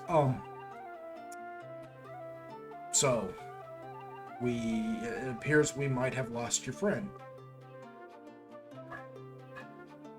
Out of curiosity, do you still want to see if they are selling any of this essence, or I'm gonna go look for the lost puppy. says, "Oh, okay." One of the guards eventually returns and he reports about the other guard being dead. They found him dead with his brain sucked right out of his skull. And the second he says that, guard one goes, oh no. Oh no. Loth's wound. Whoa. It appears that we think that maybe your friend was taken by an Illithid.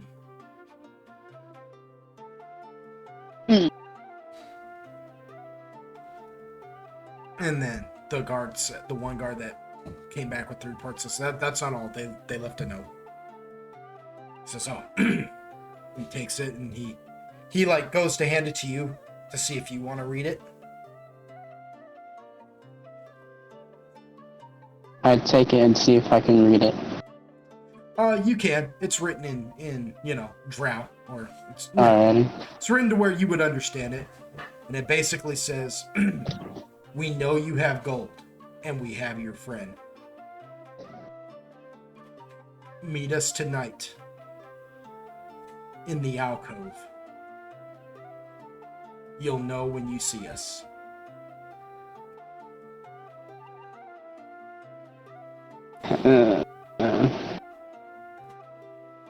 So guard one says, "What did it say?"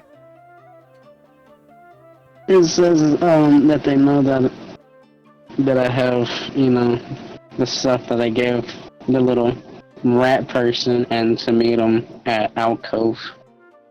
The alcove? Yep. That's in the worst part of the city.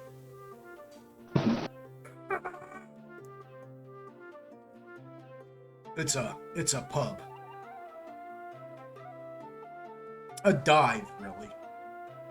Full of the worst that this town has to offer. Oh, shoot. Lord Veyron will not be happy with us if he finds out about this, so we've got to get your friend back.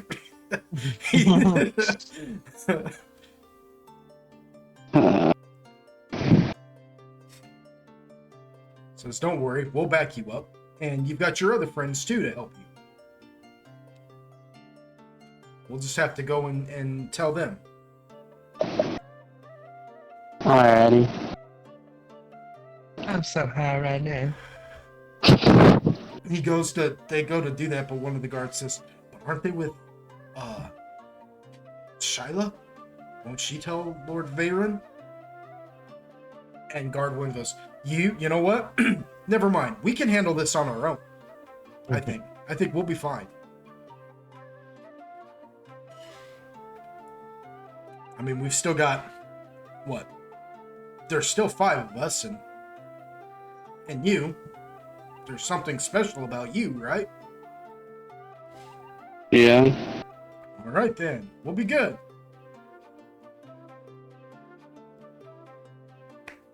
Okay. Zoltan, I hate all of this. I hate all of it. I just don't see why I couldn't just stay on with us. Why? says, Zoltan is throwing a mini temper tantrum at the moment.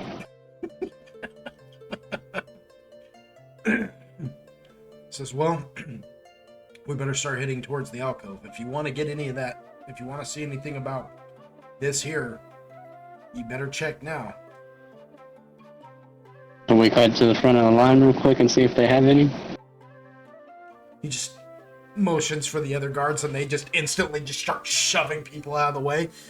Get out of the way, you know. And he scoots you up to the front of the line, and he says, there you go. Up at the front, there's just like a drow who's dressed up kind of miserly. He's got bifocals on and stuff, and like practically no hair left on his head. And he's just dressed in a dirty cloth shirt and a bloody apron. And he's just like, yes, what is it? What is it? Do you happen to have any elemental essence that I can buy? What kind of elemental essence? What kind? All of it. It says, oh, big spender here. Hey, everybody, look at the big spender here. And as he starts to do that, Guardwood reaches out, just slaps him across his face. And he's like, shut your mouth. He's like, oh. Shut your motherfucking mouth. Yeah, the vendor's just like, ah, oh. He looks like he's gonna protest, and then he realizes who these men work for, and he goes, oh, I'm so sorry. I didn't realize you were. Oh, okay. I'm sorry. Yes, all the elemental essence you like. I've got some water elemental essence, and I've got some Terran elemental essence. Is that what you need? Yes.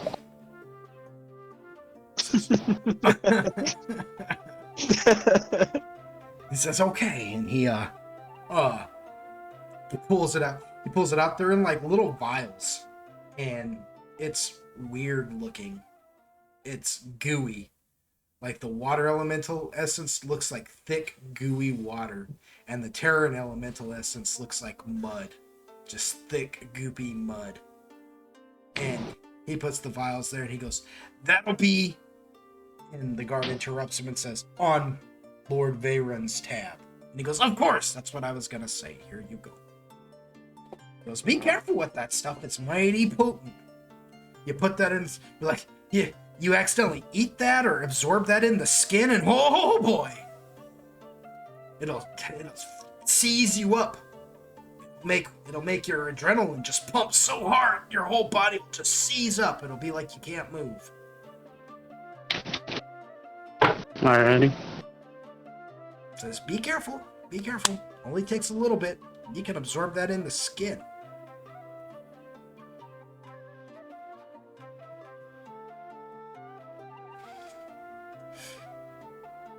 All right, Sultan. So, where to now? Guess we're gonna head to the alcove. That he and the guards just begin to shove their way through the crowd, taking you to the alcove. You don't really know how to tell time here, right? You really don't. You don't know what time it is. You're right. You really, it's hard to say. If you did know, you would know that you guys had pretty much been out all night. Each and every one of you had been out all night, just experiencing all all the wonders of the Drow City. No, you will have. Yeah. Mm. And I've went into all the cracks and crevices he could get into. and Fuckery. it is approaching early morning, and it's getting close time, Zoltan, for the time that they wanted to meet with you in the alcove in the first place. Or no, it's not. It's getting to be early morning. Sorry, They will little. want to meet later on that night, but it's getting to be earlier morning. Meanwhile, Android, you have been standing there dealing with this entire time. Let's say just a few hours have gone by now, and it's starting to get early morning. And as you can see, people are starting to like scatter now. Things are starting to kind of die down. People are getting out of the pool and getting off the pillows and just kind of walking away. And a lot of walks of shame going on here right now, if you will. Quill, you are sufficiently spent, I would say, right? Mhm. Shyla is laying up against the wall of the pool, like with her arms like out, you know, kind of like you would sit in a hot tub, right? Her elbows are resting on the actual cobblestones, you know, and her head is back, and she looks like she's half awake, and you are sprawled out on top of her, just, you know what I mean? Sufficiently out. Like, you were passed out. Android, you are standing there watching. Drawing blanks. Yeah, you are watching all these people leave now. And you happen to look, and you see that Quills, now that, like, lights are starting to, like, the earlier those stones that were casting those different lights were they're like, the lights changed on them now, and they're becoming like an off-white color and actually brightening up the room now as if you were outside, you know. And Yeah. you got perfect vision now, really, in here, and you see that Quill's armor doesn't seem to be anywhere to be found. Fuck. Android's just kind of like,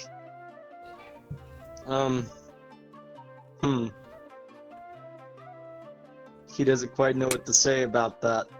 I'm not sure he wants to be the one to break that news to you, Quill.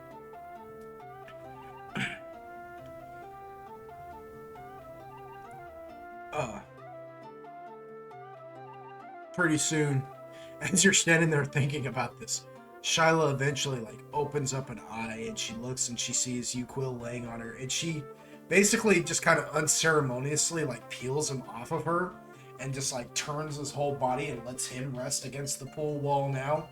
And she begins to, like, pull herself up out of the water backwards. You know, she's just not even embarrassed about her naked body in front of you now, Android, that you can see, like, in better No, light. I bet not. In better lighting, and she just stands up and begins to, like, air dry herself, and she... If anything, Android is the one that's embarrassed. Yeah. You know? Yeah, she does, like, a yawn and a stretch, you know, all like a ballerina, just, yeah, and kind of scratches her sides, and she's just like, well, that was fun. And she looks at you, Android, who's standing there looking embarrassed, and she kind of smirks, and she goes, oh, you didn't enjoy yourself last night? No. She says, too bad, and she walks very lithe-like over to her clothing and begins to just, like, slip it on, you know? It's almost like sliding. It looks like when a person gets into bed, when they're really tired and they get into bed and you slide into the covers, that feeling, you know? If that feeling had an action, this is what it would be as she puts on these clothes. She's just like, She says, oh, too bad. I so hoped that you would have.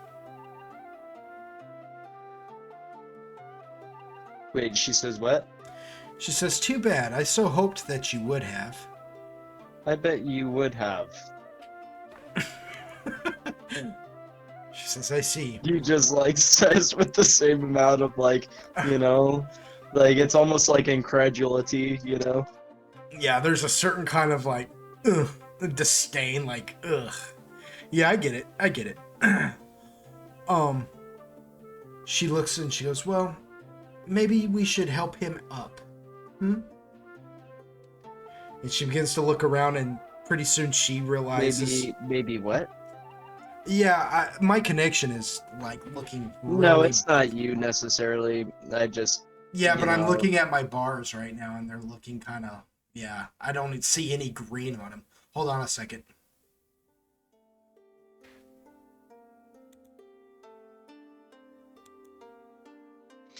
There we go. There we go. Okay, we're back. Yeah. Okay. She said what though? She said,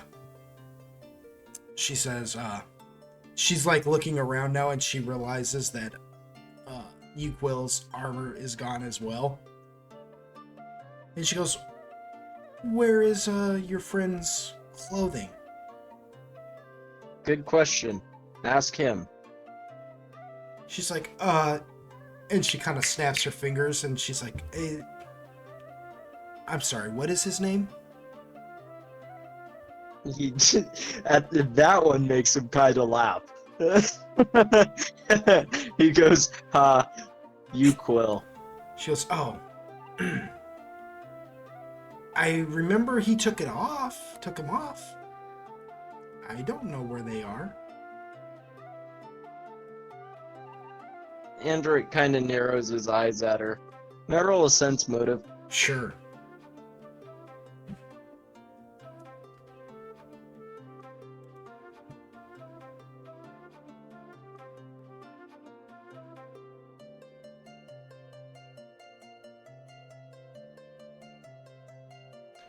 So she's acting calm, you know, but like you can tell that she's just barely keeping it together now. She seems actually terrified right now. Really, just beyond that like calm and cool demeanor, she's kind of shaking now, and she looks like you can see it in her eyes that now she's actually like scared for some reason.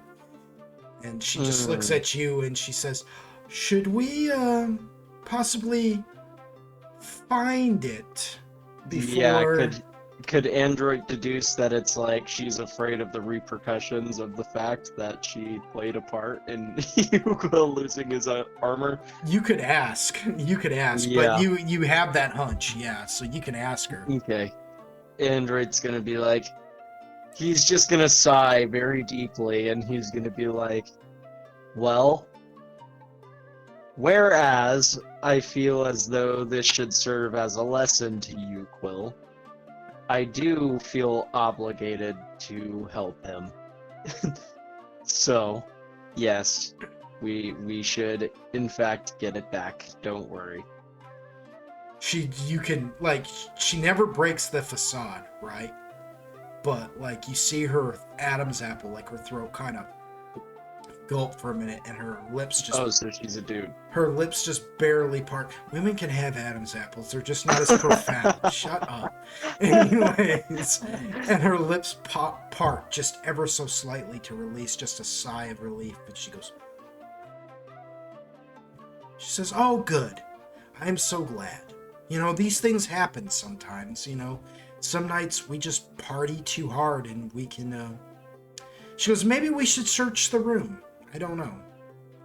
It might be lost in some pillows or something. Perhaps, but I kind of doubt it. We'll search. She says, just search! No, I'm just kidding.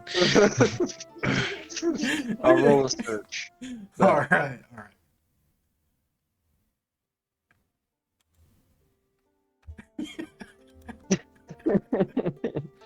Do it, cheese fucker. Just yeah, you guys begin searching the room. You will go. Yeah. You will look and you will look now. So as you guys get to searching the room, She opens up one of the pillows, and as she parts the pillows, out of nowhere, a blade just comes stabbing out and stabs her right through her stomach, impaling her instantly. She's like, oh! Instantly. Oh. No, that doesn't really happen. But what you find, though, right? I can't help it. I can't help it. Nice. This motherfucker. I don't know what it is, right? It's like Nice. yeah. You're a fucking cock? That's what it is. Yeah. And for the listeners at home, Shyla is a drow woman, or she's half drow woman, tall and slender, and with long dark hair, not pale white like most drow, and her skin is like it's not dark, but it's not the color of like a regular elf either. It's like this off cream color that denotes what a half drow is. It's almost like it almost becomes like a gray. Anyways, she's obviously like she's obviously attractive because Yuquil, you know, but Went in. so but no, you do find Android. You find a note. He said, "Hello, motherfucker. Hey, hi, how you doing?" Yes. Android, you find a note that is actually written in Drow. You don't understand it necessarily. You can roll me an intelligence to see if there's like, if you can. Actually, I will let you roll me a bardic knowledge to see if you can't actually pick out certain words to what's the word I'm looking for? Similar words, maybe, to kind of decipher a little bit of this. You know what I mean? Like cross-translating Latin sort of thing. Like Latin-based languages. Like you can figure out a little bit of French and whatnot if you know a little bit of Spanish and a little bit of English. Yeah, or Italian. Yeah, exactly. Exactly, like, yeah. It's not bad. No, it's not. No, the note basically says, what you can decipher of it, really, it just says, that they've taken Yuquil's armor, and that it is basically being held for ransom. They know you have money. They know you have gold. But where they're telling you to meet them, that goat-headed fuck. There's a word there that you don't. You know what I mean? There's a word there that you don't really quite understand. So when you show it to Shyla, she looks and she says, "Oh, the alcove." The alcove. She says, "Yes. Yeah, that is probably one of the worst places, if not the worst. It's a pub, really, a den of iniquity, a den of thieves. Basically, the worst denizens this town has to offer hang out there. Yes.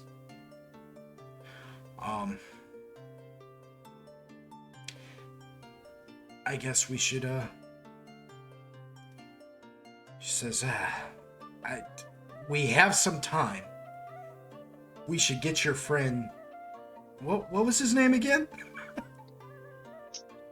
Android chuckles. He says, "Yuquil." She says, yes, we should get Bill. No, I'm just kidding. She says, we should get Yuquil back to, Lou Bill. Yeah, Lou Bill. We should get him to a bed. But not a bed at Lord Veyrun's. Simply because I don't think, and she gets to thinking for a minute. She says, simply because I don't think the rooms are actually made up yet. I was supposed to keep you guys out just a little bit longer. Stupid me. But as soon as the rooms are done, we'll do that. But until then, we'll just charge a local inn for him to rest in until said time. Sound good? And we'll get him some clothes. Sure. We'll get him. Yeah, please get him some clothes. She says, yes, of course. She says, "Oh, they took his weapons and they took his weapon and shields and everything." Oh, fuck me. She says, "It's Don't all, let him wake up. Android's like, oh, that's fucking it. it's all gone." She says, "This is, this kind of thing. This is, this is." And she's like trying so hard to think of something to say. These kinds of things happen. This is just.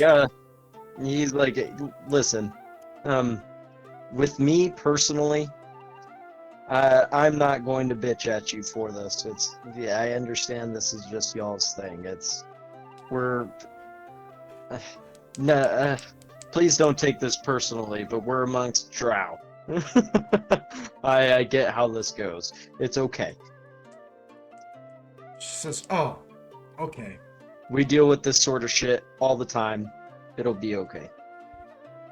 Now she like almost collapses against a wall and puts her hand. She goes, "It's not just that. If Lord Veyron finds out that I really crapped the bed here, I mean, I really shite it this time. If he finds out, he's gonna skin me alive." He says, well, you have my word that we won't make it a point to tell him. She goes, "We really gotta get your friend's stuff back, or oh, and he's gonna be expecting us today. Oh no." And the note wants us to meet at the alcove tonight. We're gonna have, okay, I'm gonna need your help, she says to you, and she just looks at you all wide-eyed and gives you those puppy dog eyes. He just kind of looks at her, like a side eye. He like kind of, yeah, it's not that he's like repulsed. He's just like immediately put on guard and is like looking at her from the side of his eyes, and he's just like, please shoot me straight. She's like, "In all honesty, we're gonna have to go to that meeting with Lord Veyron, and we're gonna have to come up with a reason as to why his clothes are missing, and why you guys can't immediately go after go." And then she like shuts up and realizes what she was about to tell you. She's like, "Oh." Mm-hmm. Android, at that one, now Android's like, yo, he's like, come on. Just spit it out. Yeah, shoot me straight. He's like, listen, I won't yell at you. I won't even, I'll help you if you help me. Okay? It'll be okay. You just, we gotta find a way to make this work. She goes, and like sucks in a bunch of air through her teeth. She's like, and then kind of looks around for a minute, and then like steps forward to you and like drops her voice low, and almost as if like, even here maybe, she goes, "Lord, if I tell you this, you have to pretend like you don't know what Lord Veyron is talking about when he tells you what he wants from you." He just kind of raises an eyebrow. Okay, you have my word. He needs you to eliminate his brother, Salvatore. Android's like, okay. I'm not sure I'm immediately familiar. Can you fill me in? She goes, "Well, he didn't quite tell his sister, your friend Yoshi, I believe. He didn't tell her about their other brother. Salvatore is different. Yeah, he's different. He's kind of given into the darker nature that happens to Drow. And because he is so Oh, because he's not full drow, it has a different effect on him. He's not full drow, so then what is he? He's half drow. He's half high elf and half drow. The thing is Okay, so that he's just when not anything like. Okay, I well, get you. she goes, well, see, the thing is when Coralon came and bedded Loth, Loth had already been a drow for quite a while. It's kind of funny, actually. Let's just say that Selvatarn is responsible for the Drider race of drow.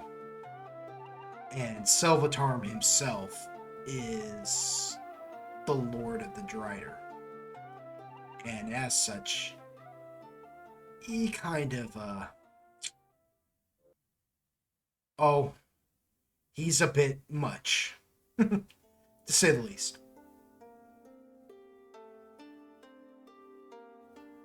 And apparently, Lord Veyron is tired of his brother's antics, so he wants to be done with him. Yeah, that's not so hard. She just kind of. Yeah. So, is he? Let me ask you this: is he going to reveal this to Yoshi, or are we supposed, expected to lie to Yoshi's face? Yoshi met Selvatarn once, and she didn't realize it. It was after that Selvatarn, and she kind of thinks about this for a minute. She goes, I might be saying way too much. Well, now you can't stop. Stick your finger in her butt. She'll tell you whatever you want. And it's like, have you been awake this whole time?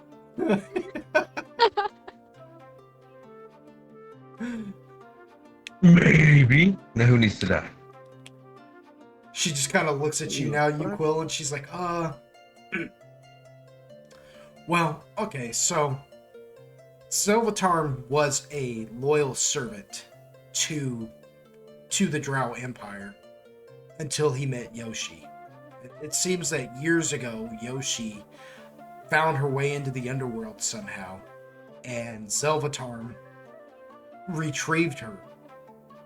And somehow, against all odds, even before Loth knew that Yoshi was there, or who even Yoshi was, Selvatarn saw.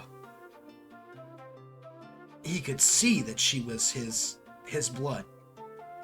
And something awakened in him, and since then he's rebelled. And the Drider that he now... the Drider that he now uses to rage, to cause havoc within our empire is... She goes, I don't suppose you all know what a Drider is, do you? Again, I'm not immediately familiar, but you can fill in some of the blanks. She says, that's okay. It's fine. They're just a type of drow, that's all.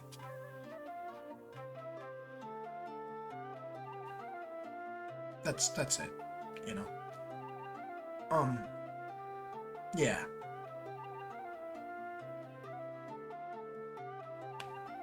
Then she just kind of shuts up.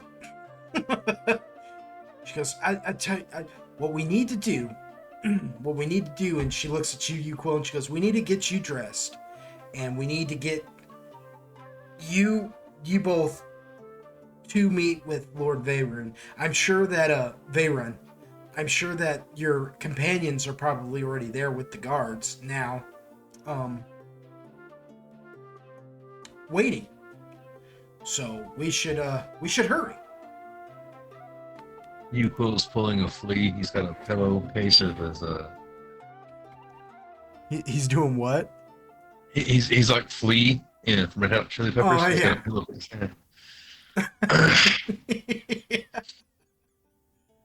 She goes, says, not to worry. We will get you in some clothes. We will just tell Lord Veyron that you had a good time last night, and you'll get dressed properly for the mission at hand when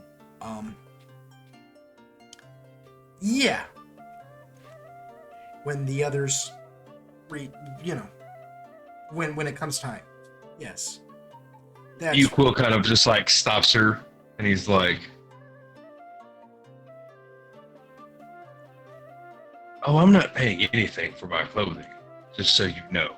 How much trouble will you get in if I ransack this bar?" And he says it with like a disdain. She says, it's not that. I will provide you with the finest clothes that the Drow have to offer. You won't pay for nothing, I promise you. Just he was talking about that. He was talking about his own. Like, he's not gonna pay to get his shit back. Somebody's gonna die for this. She says, of course. We will get it all back. I promise you. I don't think whoever did this is quite aware of who they're messing with. As soon as they know that you are under Lord Veyron's protection, they will regret it. Surely they will regret it. I promise you that. I promise you. And she's just like looking like she's on the verge of tears now. Like, Yuko kind of just gives her a smack on the ass, and he's like, says, fucking like in a menacing, like draconic, just spiel of cuss words, and he's like, "Android, you wouldn't happen to have a handy dandy weapon in that there bag, would you?" Android just is kind of like sighs, and he's like, "I'm sure I have a couple. Let me dig real quick." Thank you. I will return them. Consider it a loan. He gets his normal shit-eating grin back on his face. He's just like, it may be a little bloodier than the last time I was in there, but hey. That's okay. I am a hoarder. Big facts. She says, well, can we continue this conversation while we go and get you all dressed? Or get you dressed? Sure. She takes you out, and now the place is completely lit up. Everything is quiet. You can see everything in fine detail. And there's one just barkeeper still there, just kind of cleaning things up, and he looks, and you can tell he must be the owner because he's the only one that looks like proper. He's the only one that doesn't look soiled, if you will. And he's a drow man, a drow gentleman with like a monocle on his eye and everything, and a fine tailored suit. And she comes walking up to him and she says,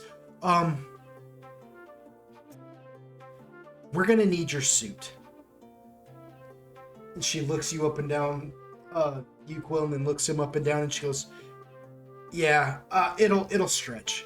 We're gonna need that suit off of your body, like right now.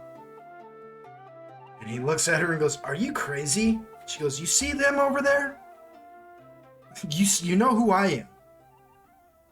If Lord Veyron finds out that he lost his stuff while enjoying your establishment, what do you think's going to happen to your establishment? And he begins to take his clothes off. Just as quickly as he possibly can. And pretty soon he's just standing there butt naked, and he's taken the time to meticulously fold it all up as well. And then he just slides it across the counter to you, Yuquil, and then, puts both hands to cover himself.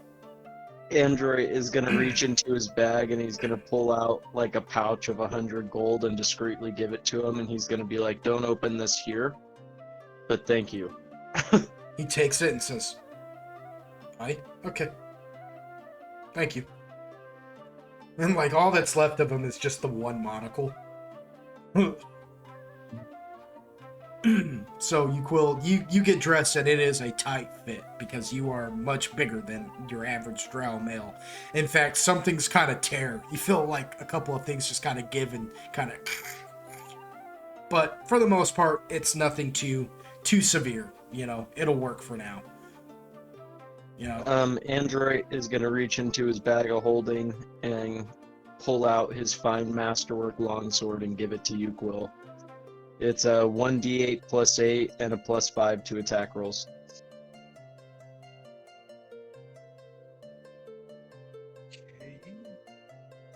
Here, take this. You said longsword? Longsword, yeah. It's too dangerous to go alone.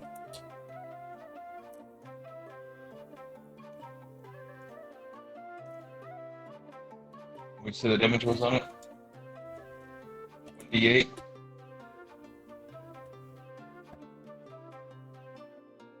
Hello? What would you say? 1d8, It right? Yeah, 1d8 plus 8 and then plus 5 to attack rolls. 1d8 plus 8? Mm-hmm. Yes, sir. And then plus 5 to attack roll. Yeah. Plus whatever your strength modifier is. Yeah. Yeah, yeah, yeah. Boy. Yeah.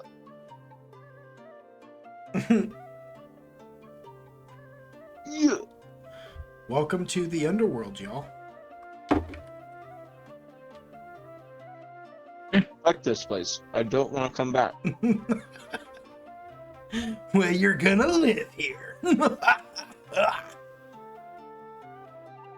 Are you okay? Yeah, I mean, you know. I'm chill. I'm chill.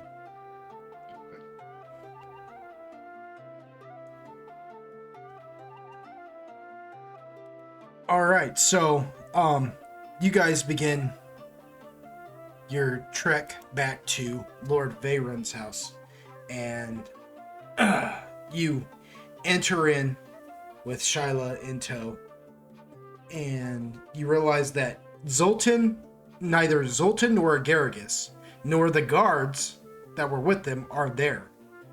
You know? You realize that you are the only ones there. And Lord Veyron comes walking down the stairs. It's like the second you guys are there, it's almost like on cue. He comes walking down the grand stairwell that spirals up. And he approaches. And he says, welcome back. He says, I trust that you had an enjoyable night. Something like that. Yukubana stretches. He's like, yeah. Rip. Mm-hmm. Lord Veyron takes note of the fact that you are wearing clothes far too small for you. He says, what happened to your armor and weapons? Android steps in. He's like, well, this guy thought it would be a good idea to make a drunken deal with a drow in the Underworld to have his armor polished.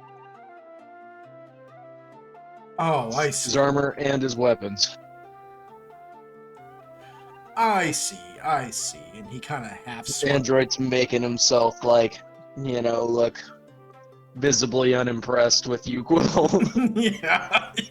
Which that is probably the most genuine expression that Android could have right now. Lord Veyron half smiles.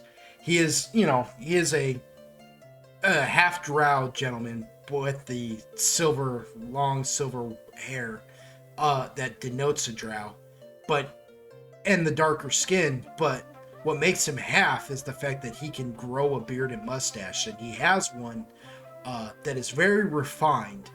You know, his clothing is refined. He wears the finest leather jacket and leather vest with gold chain for a pocket watch, it looks, and it always seems like he's either about to drink something or he's already drinking something, because he seems to always have a drink in his hand as he speaks. And he says, oh, I see. And he looks at Shyla and he goes, is there anything else you would like to tell me then? I mean, was that it then? The whole night? Well, We are going to have As to wait for Android, as you begin to talk, right? He holds up a singular finger in your direction, like an index finger, as if to tell you 1 moment. And he's not even looking at you; he's looking at Shyla. And fuck! And that smile he's got has like vanished. Android just shuts the fuck up. His expression has become hard, and his eyes are a little bit wider as he's just peering into her. And he goes, "Nothing at all. That was it, huh?" His armor is just being polished, and the reason the other two aren't here then is because why? Shyla goes, I think because they were taking in some more sights. They're quite young, you see, and they were going to be here in a little bit. They said just go ahead and get the information and the other two would fill them in. And as she's saying this, he takes that drink in his hand and that glass, and beams it right off her face, and it just shatters instantly. And he's like, whore! And she just, oh, like that. And Android kind of grimaces. Yeah, that when he does that too, Veyron instantly stops looking at her and looks to both of you two, like to see if you two are going to jump to do anything. Yeah, Yuko's just like, get done without that. He realizes that it's displeased you both, and he says, I know that seems extreme to you because of the society that you come from. But trust me, in the matriarchal houses of the Drow, the ones that are ran by the women, the men get far worse than just that. So, do not let... Android just kind of nods. He's like, so do not let her gender blind you to her deceit. She had one job, and that was to take care of things. And I'm sure, though I don't know what happened to your clothing, your accoutrement, Mr. Quill, I'm sure it has to be because of the lack of attention that she chooses not to pay to her assignments. He's like, I'm sure she was busy doing whatever with you. And I'm saying it was you and not you, Mr. Frizen, because you're the one who doesn't have his clothes. He goes, meanwhile, your two friends, one of your friends is having to be escorted by my guard to the alcove, the most dangerous of places in all of the Drow house, in all of the Drow houses, in all of Drow City, to retrieve your other friend who has been kidnapped. And the only reason why I know this is because even though one of the guards leading that particular set wanted to keep this quiet from me, I have guards within his group that are more loyal to me than to him. And I will deal with him later. So, if you don't mind, can I get just a little bit of honesty from somebody in this room? Equals like, had a great time. Yeah. Android kind of looks at him, and he kind of chuckles. He can't help it, and he kind of looks up at him, and he says, and then he sees the serious expression, and he's like, I'm sorry, sir. We meant no disrespect. We had no knowledge of what went on with Zoltan and Agaricus last night, and I, as the one that is seemingly responsible for our group, I like to handle our business personally, and I did not want to burden you with retrieving my compatriot armor because of his lack of responsibility of keeping track of it, and my lack of responsibility of keeping track of it. So I apologize to you, sir. We weren't necessarily trying to lie to you to disrespect you. We just were trying not to burden you. He listens to what you say and he looks at you, Android. He kind of grins and he says, "That is the most clever way anybody has ever told me the truth." All right. He smiles. So then, where is his armor? He kind of smiles large, like even larger to a grin, and he says, "Well, sir, it's in the alcove." He says, "Ah, I see." And he looks over at Shyla again, and he walks over and gets himself a drink, pours it, takes a couple of sips from it, and then walks over to her and takes, she's like still like bent down, like holding her face from where the glass, cut her a little bit, She's got cuts on her face, and he like takes her chin, like her jaw, in his like index finger and thumb, and raises her head and takes a sip of it, and he goes, "Look at you, you're a mess." He goes, "Fix your face. Go wipe that off your head." And takes her and goes, "Out!" Ugh. And then he looks at you both and he goes, "Well then, it seems that our business has to be put on hold until you get this taken care of. Because my liaison couldn't keep your presence and your worth secret enough because she was too busy allowing your friend here to do the deep dive, apparently." Android gives him like a subtle look of recognition when he's kind of going off on this, and he's like, yes, I think I understand." He doesn't say anything about it, and he's like, we'll take care of this right away. I apologize, sir. Says, "You understand that it is the alcove, and the alcove is kind of one of those territories where if I've already got apparently men headed there.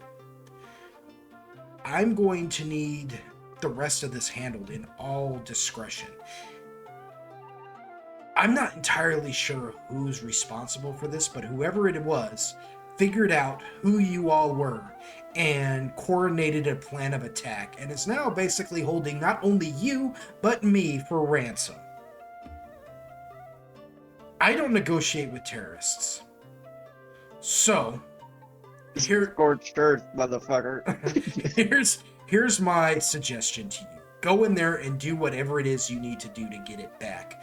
But try to keep my involvement to a bare minimum, and I will see to it that you are sheltered from the storm.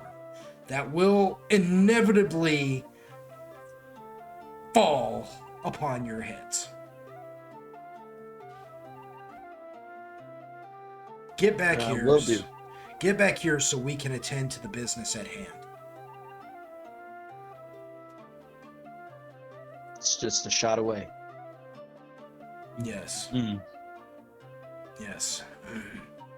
He takes another sip and then he like turns and just like throws it against the wall. And he's like, "Ah!" And he says something in like abyssal and takes both his hands and like rubs it through his long white hair and like slicks it back, and he's just like, "Ah." And you, Quill, since you basically know abyssal, he basically says, something extremely vulgar involving his mother Lolth and her diseased lady bits that have basically have the people that created that diseased part of her that created him and his people, basically, because as civilized as they try to be, here they are. You know what I mean? It's only a facade, basically. You cool kind of chuckles and he kind of chuckles, tears off a piece of his sleeve, kind of like hands it to the to the lady, and in abyssal he says touche and shakes his head and walks out. He snaps his fingers and decides something else too. As she goes to leave after taking your deal, he snaps his fingers at her and he goes, "On second thought, Shiloh, since you like to be such a illustrious tour guide, why don't you take them to the alcove and show them where that's at? Instead of me sending a whole regiment of guard there and basically posting signs as to what's going on, how about we just do this as incognito as we possibly can? And when he says that, she gets like all wide-eyed and looks at him and she goes, but it's the alcove. And he goes, I know. You should feel right at home there. And he says nothing else. He begins to walk back up the steps. Just, and when he does that, she knows not to say another thing to him. And she looks at you both, and she says, to the alcove, I guess. Android's like, yep. When we get clear of the room, you know, we're out of earshot. Android, and it's just kind of like Android and Uquil. He doesn't want the chick to hear this exactly, but he's like, yo, dude, if you ever catch me talking to Sebastian like that, I want you to put me in my place. He's like, I'll put on an act stern like he wants me to, but I don't want to be like that with him. Uquil just kind of chuckles and he's like, I'll keep that in mind. I mean, like, I know we get into some shit, but man, that was pretty fucking rough. Yeah. I get his cultural position, whatever, but man, like, where we're from, I don't need to talk to Sebastian that way. That poor little dude, it would break his heart. He would shatter like glass. Oh. He may like a stern talking to, but man, Uquil just poor little heart. Uquil just looks at him and then grabs grabs Android. He's like, you know, coming from you, he might actually enjoy that. Exactly. That's my point. He likes a stern talking to. He winks at him. He's like, could be a good time for you, Scooter. Yeah, probably. Probably. You know, I hear that men have coarser tongues. What do you think about that? Fair enough. Fair enough. But speaking of coarser tongues, do you have anything in the bag that might aid us in our current predicament? He says he pats his like torn clothing and like kind of like pats the sword. He's like, I seem to be lacking in my Everything. He's like in my utility, it would appear. The armor department. Let me see. Oh, Uquil lost everything though, didn't he? Like, he don't got his bag or nothing, does he? He's got nothing. They took it all. You when you closed down, you dropped everything, right? They came over and they took it all. They took it all. Just making sure. You know, I don't necessarily have any armor, but I do have a fuckload of gold. So if we find the right person, we might be able to find you a tasty piece of, like, temporary armor. You know? When you Let's say talk that, to Homeboy's liaison and see what she says about that. yeah, she's listening to you guys, and as you guys are saying this, she goes, I could take you somewhere. Yes, I could take you somewhere. Just don't. And she's like doing her best not to cry. She's like, just don't let them hurt me, okay? Just when we go to the alcove, don't let them. Yo, chill, that's what we do. It's okay. She's like hyperventilating. She's like freaking out right now. She's like, I messed up. I messed up so bad. By lost womb, I messed up so bad. Uquil he's kind of chuckling and he grabs him and he's like, it's all good. I mean, they're not going to have a good time, but this is what we do. If she has depression, I can heal it. Most random statement of the day. She's got PTSD. Alright. Yeah. If side effects are depression, I can heal that portion. So, we take you guys now to a dark and dingy room. You can smell like it is deeper within the underworld now. It is just a little. It's just a little nook that is carved out in some place somewhere beyond, like recognition somewhere that no map seems to lead to. It is closer to the heart of Loxos now. Before we get any further, can you give me Yes. 1 second? I need to turn on my fan and take a piss. It's getting like sticky, humid in here. Give me one. Sure, go ahead. feels- How about everybody take a break for a minute? Go ahead and take your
All right, everybody ready to get back to it?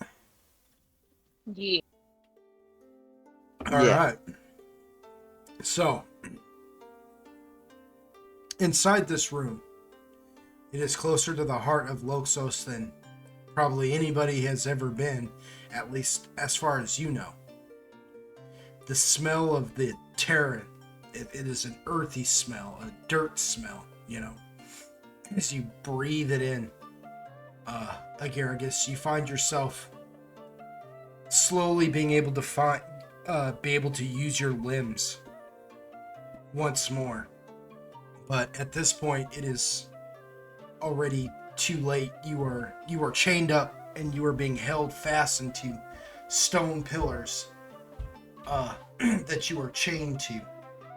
Your wrists are shackled to them on either side of you, and you can't, try as you may, you can't seem to break them or budge them loose. Somewhere, sometime throughout the night when you were getting drug off, you lost consciousness and are not quite aware of where you may be at this time. You see the one Elithid that helped the creature, whatever it may be, the giant blue beast, whatever that may be. You see the one that assisted him.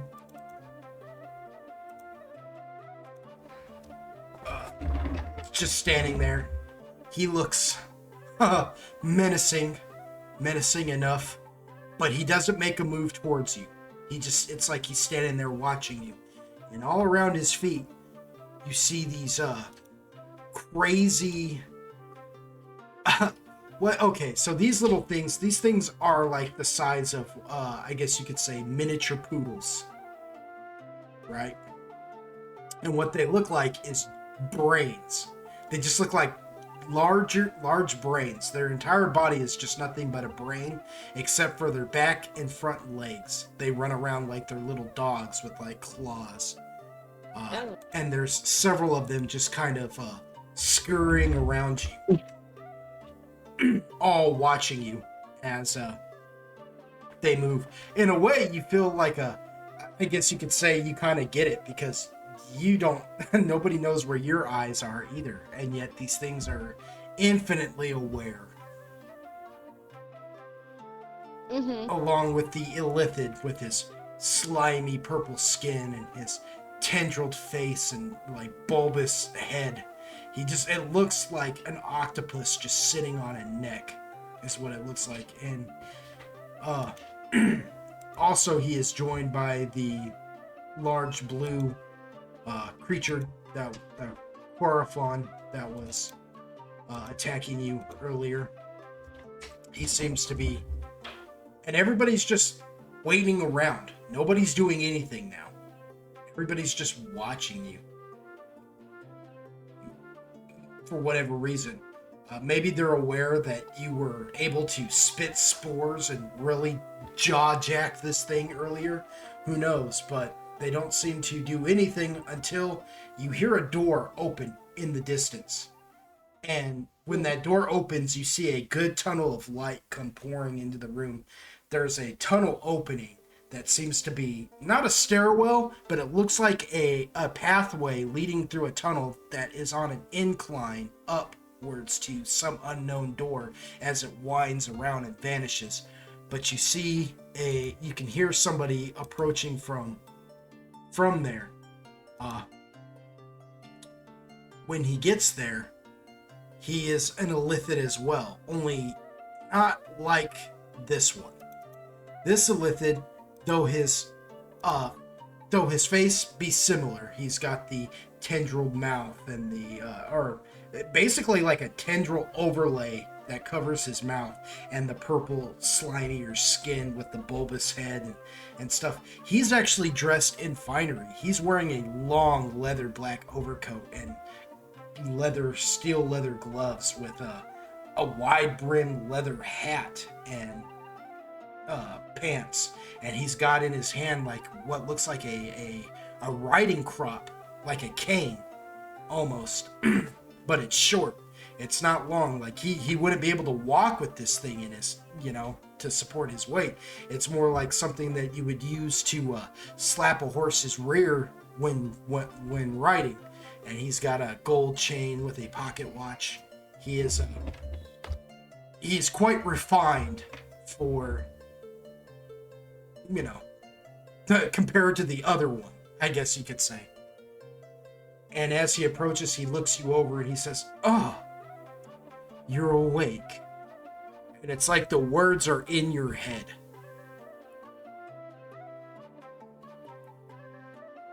He says, "Tell me, little Myconid, what brings you and your friends to our little town?"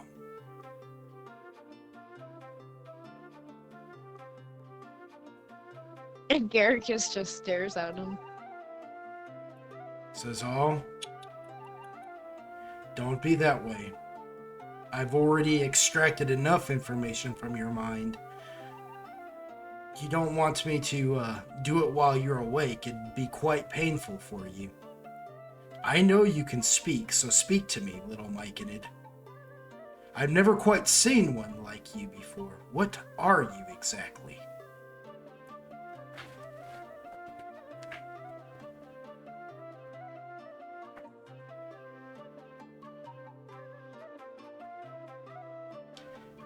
A Pion Mender.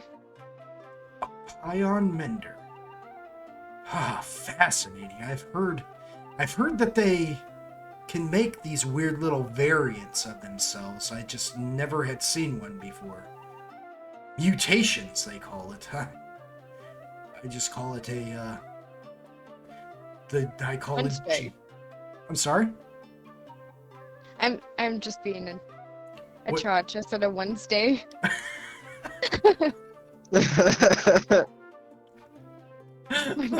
She says, "I'm just being a chotch." Says, "Ah, I see. Well, you must be wondering what I have you here for. Huh. It's not often that we get people down here with gold in abundance and such equipment and finery. Tell me, has Lord Varun told you what, or Varun told you what he wants of you yet?"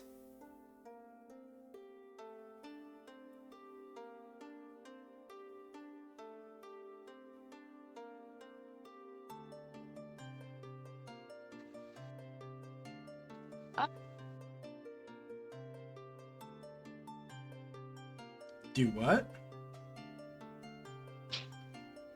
Can you repeat that? My bad. Oh, yeah. He looks at you and he says, "Has Lord Varun told you what he wants of you yet?"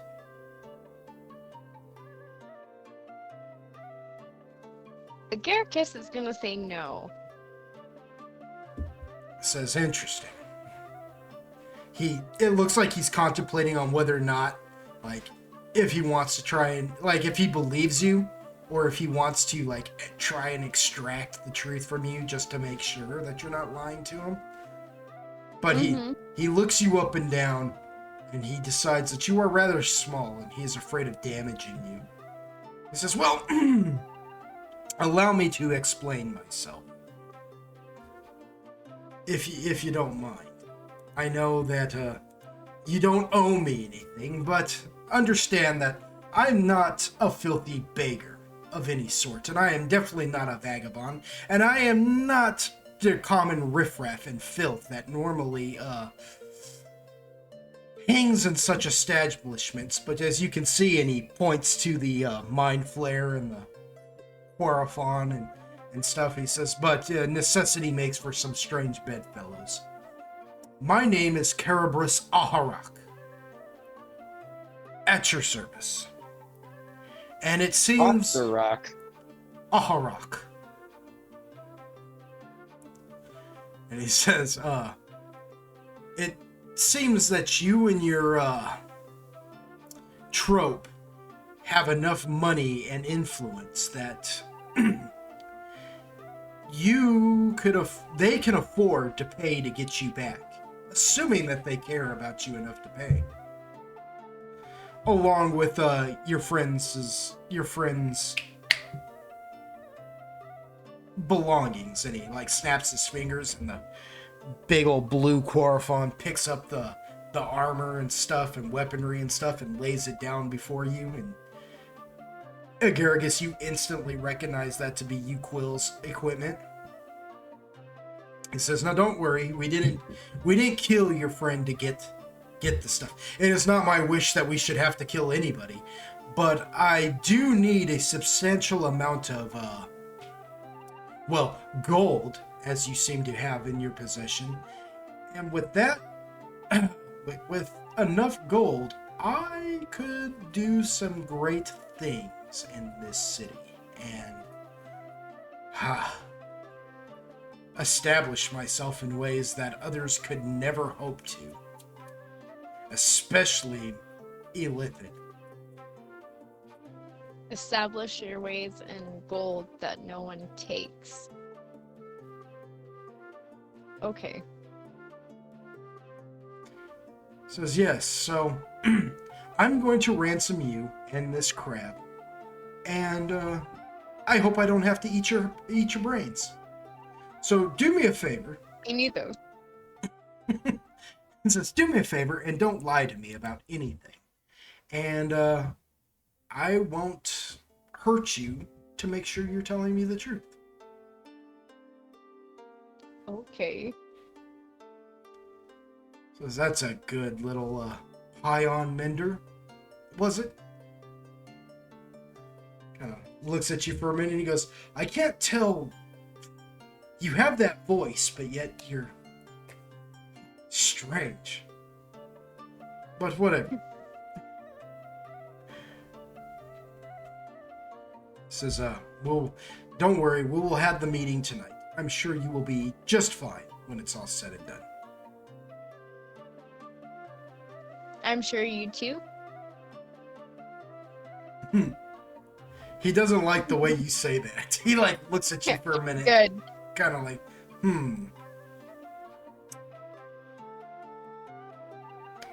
And he leaves you there.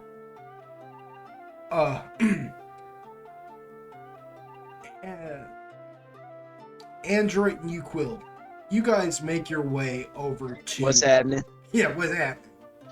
Que pasó, wey? ¿Qué pasó? Sí, cabrón! Oh my gosh. ¡Órale! ¡Órale, güey! ¡Arriba! Hey! What's happening?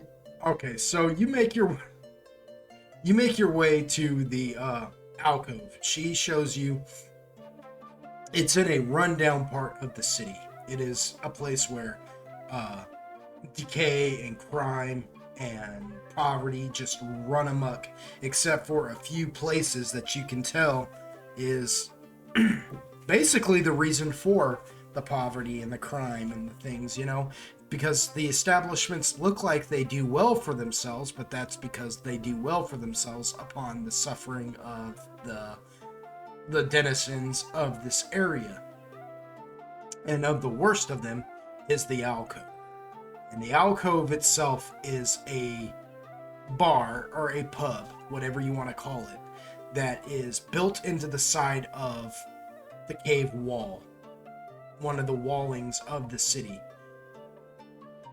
It looks like basically the opening to it looks like the beginning of a cornucopia, if you know what a cornucopia looks like. Yeah. It is just a giant mouth opening, and it snakes back Like a funnel. and winds back, but then it like its tail end merges into the side of the mountainous chamber that you of the underworld that you are in, and vanishes. So what's ever beyond that, who knows? People beg, and they do. There have been some who have begged and for coin, for yin and things like that, and all the while Shyla has like slapped them and shooed them off and kept them off of you. Are any of them like children? Oh yeah, there's been children. Oh fuck. There's been old people. There have been, you've got drow with no legs, who are out there saying, I served in the war and things like that. It's a bad situation, this place, and me too. Fuck. It's a bad situation, this place, and as you all approach, Damn moms, what happened to me? as you all approach, you Quill, go ahead and roll me a reflex. Oh. The upside is currently I don't have that, so let me get a negative instead of modifier. So I don't have all my armor on. Yeah, we also need to get you cool some armor. Oh, that's right. That's right. That just occurred to me. I forgot about that. Yeah, I did too. On the way there, before you guys got there, right? You guys bought some armor. Sorry. No, it's okay. What kind of armor? Let's see. I will tell you. I can look some armor up for a minute. And I will let you know about some armor. That's alright. I forgot to. It's no biggie. These things happen. Come on, open already, dude.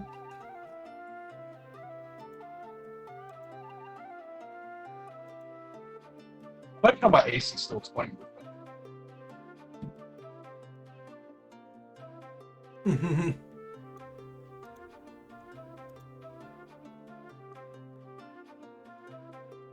That's nice.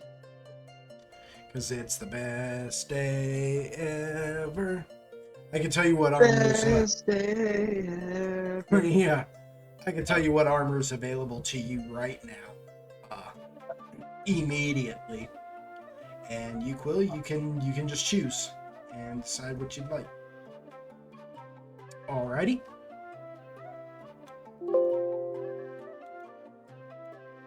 So, alrighty. So, armor-wise,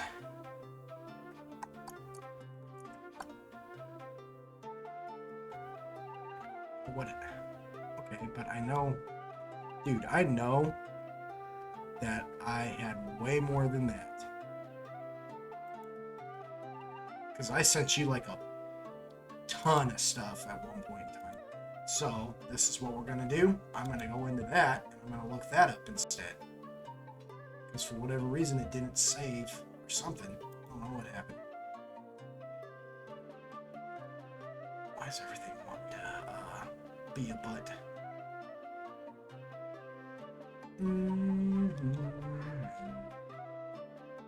Yep, there it all is. Okay. Let's see here.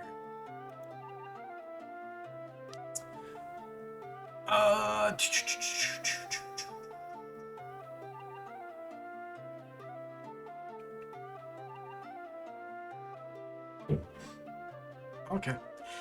You have the option of let's see. So this would be so much easier. There is one set of light armor. Well, there's several kinds of light armor, right? You've got your typical padded, you've got some bone, you've got some leather, and then you've got some shadow skin. The medium armors, you've got you've got like studded leather. That's about it, right? But the heavier armors, you got your typical heavier armors that you might normally see, except you've got like crying out loud, dude. Click it. You've got your regular iron. You got iron, and you've got steel. But you also have stone and brimstone there as far as heavier armors go. And the shopkeeper, as he shows you his different stuff, he shows that to you, and he asks you if you have any questions about the different kinds of armor that he has to offer. What was the last one you said? The Brimstone? Yeah. There's stone and brimstone. Yeah, So the brimstone. Brimstone. He looks at you and kind of licks his lips and he goes, oh yes, Brimstone. Well, Brimstone, it is a difficult armor to create. It unfortunately can only be made into arrowheads if you want to make it into a weapon, but it does have it is very durable. So basically, after he explains it to you, it will give you a +5 AC, 45% spell failure should you try to cast a spell, right? It does have a -7 weight penalty. Like I said, it can only be turned into arrowheads, so it only projectile weapons. But the wearer gets a damage reduction of 10 and spell resistance of 20%. Yep, that one. That one? He says, good. 100,000 yen, please. And when he says that, Shiloh walks up and she says, that will be on Lord Varan's tab. And he looks at her for a minute and he goes, I see. He's like a shrewd little freaking, snivelly looking little drow man. He's older. His gray hair is starting to like go away on top. Like he's completely bald on top and he's got long white hair that lines around the rest of his head, And he's just like, and he's got like a long crooked nose that looks like it's been broken before. And he's like, prove it. And she shows him her middle finger with the ring on it. And he says, okay, sure. And he hooks you up with some, it also is a, masterwork of medium cast. So it will give you a +2 to your armor as well. So instead of it being a +5 to your AC, it's going to be a +7. You said it gives 10 damage reduction. 10 damage reduction, 20% spell resistance. You put on this armor, and it it looks like scale armor, scale mail armor, except instead of it being metal, it is scaled as if a dragon was made out of stone. But the brimstone, see, it's not regular stone. It looks like that lava rock. It's very coarse and grainy looking rock, and when you rub your fingers against it, it makes like a hollow noise. It's like, but it's solid and you can feel it.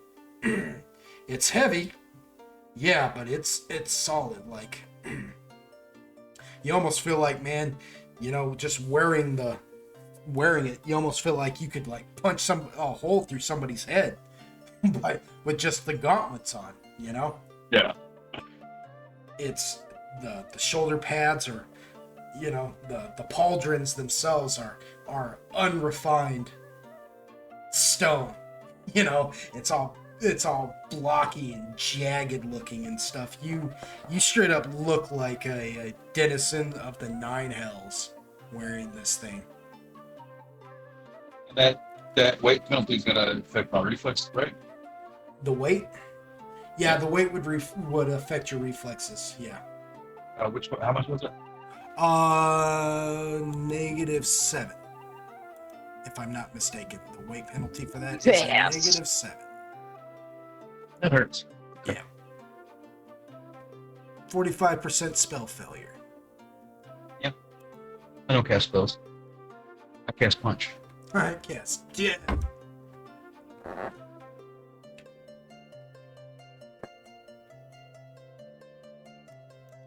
Yeah, but go ahead and roll me that reflex save now that we're caught up to that.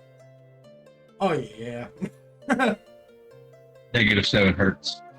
So you see basically you took away my whole base modifier that I get for my classes, Yeah. and that's Your ability modifier. That's all that is. That's my dex ability. God, I am so sorry, but you know, it's a good set of armor though. It's got all those other benefits to it, right? It's gonna need it. Yeah, I mean, you got a tasty damage reduction now. You know what I mean? You got a tasty damage reduction. I'm gonna need it since I lost all mine from my other armor. Yeah, until you get all that other stuff back. Yeah. So, yeah, okay. So, as you're walking up there, somebody comes jumping out at you and starts like stabbing at you, and you're kind of like trying to deflect him off, and he actually gets past your defenses and holds a blade up to your throat, and you realize that he's one of the guards that was watching Agaragus and Zoltan, and he just stops inches away from like stabbing you when he realizes who you are, and he like instantly draws back and he goes, I am so sorry. And he looks down at the ground and he looks at Shyla and realizes that Shyla's here too, and he goes, oh crap. He knows, doesn't he? Cole just kind of chuckles. He's like, yeah, I want some deep shit, but alas. Behind him, there's Zoltan. You are standing there with behind him now. You come out of your hiding place that you guys have been. You have been there all morning now, casing the joint, trying to figure out a way to get inside into this alcove. And it doesn't seem like there's really an easy way, considering the way that it's shaped. Again, it's that cornucopia that just leads into basically a wall, if you will. And you see Uquill and Android come walking up, and you see Uquill dressed in like different armor and everything. He looks, different. So what do you all do now?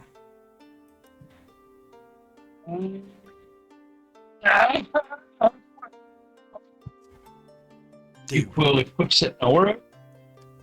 Do what? Uquill equips an aura. Equips his aura, huh?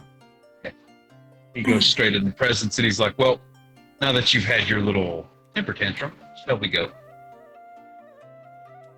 He says, I'm sorry, I just didn't know who you were, and you guys were coming upon our hiding spot. I was trying to defend it. I am so sorry. Uquill just kind of shakes his head, and he looks over at the guard, and then what's her face is like, how many men do you have? There's 5. There's 5 of them. Okay. You two stand over there, we'll take the other 5. Like, he points to her and him, and he's like, oh, wait for us to return. He's like, well, It would be he the looks other, at the it would be the other 4. yeah, the other 4. He's like, well, if they make it out. And he just throws the sword up on his shoulder. He's like, So off to work he goes. Android and Uquill, though, you both oh well, no, I guess Lord Veyron informed you guys that Agaragus had been kidnapped, huh? So you don't need repeating of that. But you do notice that he's not there with Zoltan, and Zoltan hasn't said nothing of it to either of you. Hasn't even mentioned it. Okay. We know. We know. And we know we know. And We know. we know. All right, so, as you guys go to enter, the guard says, "It's not time yet, though." Uquill just laughs. He's like, oh, it's plenty. Well, past time. He says, "Oh, So Elton asked if we're gonna let loose. Uquill gives him a hearty slap on the back, and he's like, well, the drow has about 2 minutes. Or not the drow, the bard. Has about 2 minutes to see if we burn this bitch to the ground. And he just kind of smiles at Android. Android just like groans, like audibly, as Uquill even starts speaking. The second he says the bard, Android just starts groaning. You know, That he's clock like, is "Oh, starting. Zoltan's my God." aggravated. Zoltan had to rush something he didn't want to rush. Part of what's funny about that is Euquil's regarding him as the bard rather than, anything else. That cracks me up. Yuko's pocket mad at Android. He's like, I was being a slut. You couldn't even help me out, asshole. Android's like, you couldn't keep it in your fucking pants, dog. You met me. I know Have you got, met me? I know you got the dragon, but dog, retribution. Yeah, that's what we're here for. He's like, did you not see the titties on that thing? It's hard to say no, okay? you gotta serve a hefty plate of retribution to the titties. Is that what I'm to hear from you? Okay. Yes, exactly. Seems You know, like you had a fun night. I considered only for a moment about stopping you, but then I was like, you know what? He hasn't done anything just explicitly wrong other than just being a fucking heathen. A general heathen, you know? He's not like slaying innocent people. I can live with this. But See? perhaps he'll learn a lesson from all of this. And you know what? My bardic knowledge was correct. Yuko's like, yes, I did learn a lesson. That next time I leave Zoltan in charge of my affairs while I'm dicking down the woman. Oh, yeah. You know what Zoltan will do? He'll just take it and put it in my bag of holding. It's better than what you intended! I mean, it's a better place for it, but to be fair, you could have just put it there in the first place. It was beckoning for me. And whatever was in that drink was tasting. So then you blame guys- Strange.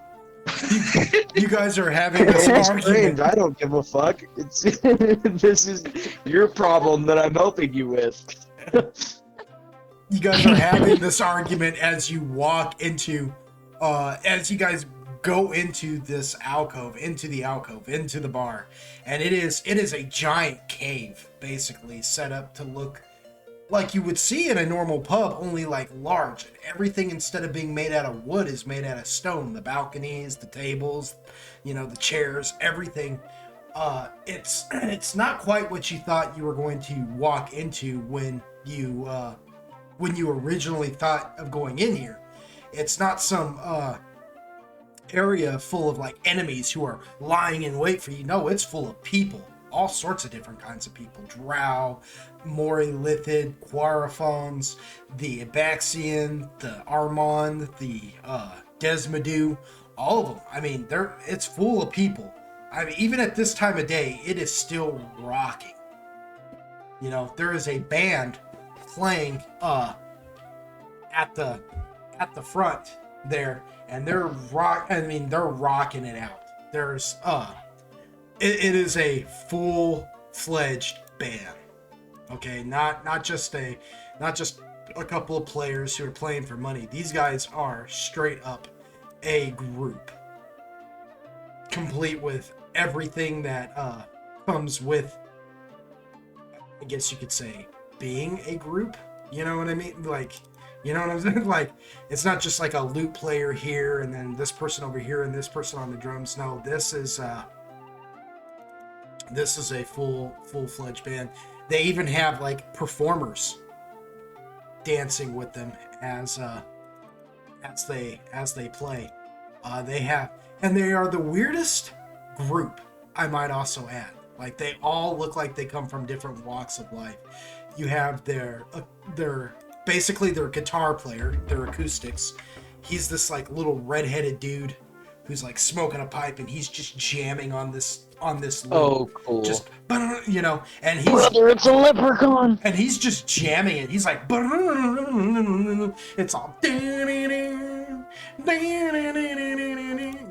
and He's playing out, shipping out to Boston. yeah, accompanying him, oddly enough, is a goblin who's jamming out on this little bass instrument. It's all boom, boom, boom, boom, boom, boom, boom, boom, boom, boom, boom, boom, boom. You have, yeah. Well, wait, there's more. You have a flute player who looks like he's a drow, and you have a drummer who looks like he comes from some exotic some exotic location that you're not entirely sure. You know, and he's just rocking it out like you've never seen. Quill, that kind of looks familiar to you. You think you've seen people like that before, but you know, but you're not. You're not entirely sure. And then they're accompanied by a woman who's sitting up there singing. She's actually singing like songs. She's up there singing a song about songs about the wind. Oddly enough, you know, it's a high tune melody that doesn't seem to have like any really rhyme or reason. It almost seems like she's just coming up with words to rhyme as she goes to keep the party jumping for these people. And then you have the performers. You've got a jester with a tambourine. It's the Black Eyed Peas. You got a jester. Yeah. You got a jester with the tambourine, and you've got a girl who's dancing with blades. Zoltan likes the red-headed girl. Zoltan is currently blushing. Yeah, and these people are just rocking out. I mean, like, people are just sitting there, they're playing games of, like, different games, cards, dice, all sorts of different things. I mean, this place is, this is not what you expected to be going on when you first walked in here. You thought this was going to be, like, a seek and destroy, which it kind of is, but, you know, where to start? You know what I mean? Like, Android kind of gives Quill this look with a glimmer in his eye, you know, like, now I'm the one that's resisting the urge to join in on this, but you know what? I'm stronger. Quill gives him a hearty pat on the back. He's like, yeah, they'll probably have to do it a little bit, but it'll last another time. Yeah, these people are just getting down, right? And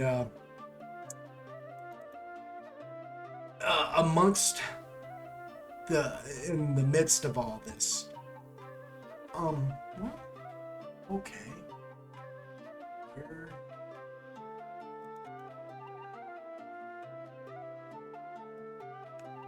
It's weird. Oh, that's because that. Okay. Amongst the midst of all this, too, you guys can hear people just dancing and laughing, and then you guys hear a very familiar voice just start cackling amongst the crowd, and he's just like, I know what you want. You've been here before, and you'll be here again till the end of time. That is right. And then he smells and he goes, is that right or is it ripe? Something's ripe. Nope, not me. Is it you? No, not you, but me. But me, but you. How do you do? Y'all want to roll a spot?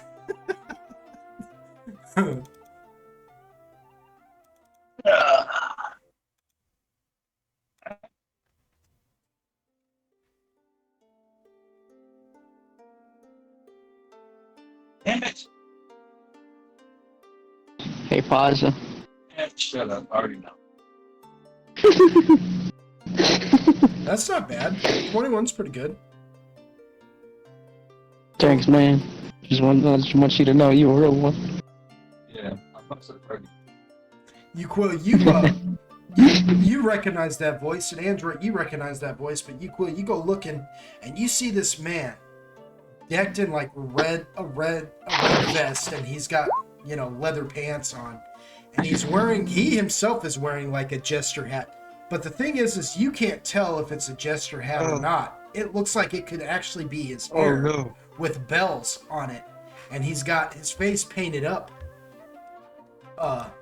in such a way as to be a jester, and there's something almost maniacal. The man himself. There's almost something maniacal about him, and he looks over at you. It's almost like he knows you are looking for him, and you see him as well, Zoltan, and it's almost like he knew you were looking for him, Quill, and he points at you and he says, that's right, you've been here once, you'll be here again, my friend. Come on over here and step and play with inside my little den. Such Android wonders to show grabs you, Quill. Android quickly grabs you, Quill, and he's like, You gotta be sure to ask him the magic words.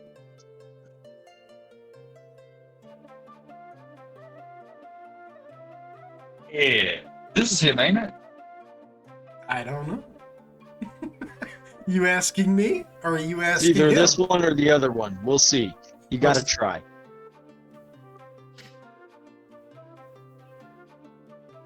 Anyway, go ahead with your spiel. Sorry to interrupt. No, that's fine. He's just going on and on. That's good. It's good. You guys, you Ah, shit! The little thing's in my fucking shit. Thought I put it in your bag of holding. Don't try to have the fucking thing. So You as go he, past his pocket. He's like, fuck! he like pops up behind you as you're like searching around, like you guys look away for a minute and he's suddenly behind you, just looking over your shoulder, and he goes, "Lost something, have you? Misplaced it, you did? Good thing for you, I'm a friend to you, kid." And he pulls out a little miniature figure of Yucca. He goes, "Ah, For yes." you. You Quill, as you go to like take it from him, he like tosses it into the air, like it's almost like you like clap his hand instead as he tosses it, and he holds onto your hand and shakes your hand. And he goes, "Ah, good warm hearty handshake to a good old friend." And when you pull away, he catches the miniature again, and he goes, "Ah, yes, this be your heart's desire, should it? Yes?" Yes. He says, "Ah, bring back an old friend. Would you? Could you? Do you want?" How does one bring back the old friend? "Ah, yes." And he looks at you, Zoltan, and he goes, "And it seems like you've lost a friend as well. Left him in the jungle with nothing, with absolutely nothing. So hot it's like living in the nine hells." Didn't dismiss him. No, Excellent you rhyme. didn't. How do you know about my... How do you know about Ruckus? I don't like this man. He looks at him and is like, oh, get used to it. He like as he's talking, like you watch him like grab the miniature and peel it open, revealing a chocolate figurine that he eats. He goes, well, see, something you will find about me, dear Zoltan Heisengrath, if that truly be who you think you are. Little master Heisengrath. or Heisengar, is it Heisenberg, my bad. Is that be, yeah. Heisenberg. He's a Heisen. Who's a Heisen? Yeah, I mean, it kind of works with his character, so that's fine. He says, if that be who you think you are, master of time and space and dimension, yes, going near, here, and far, I myself know quite a bit. For that is what I'm here for, or what else. My name is Mephathiel. At your service. Ask your friends, they know who I am. And they know that they make a deal with me, they better hold up their end. Man, who did I hold up their end with this one? And he just kind of giggles.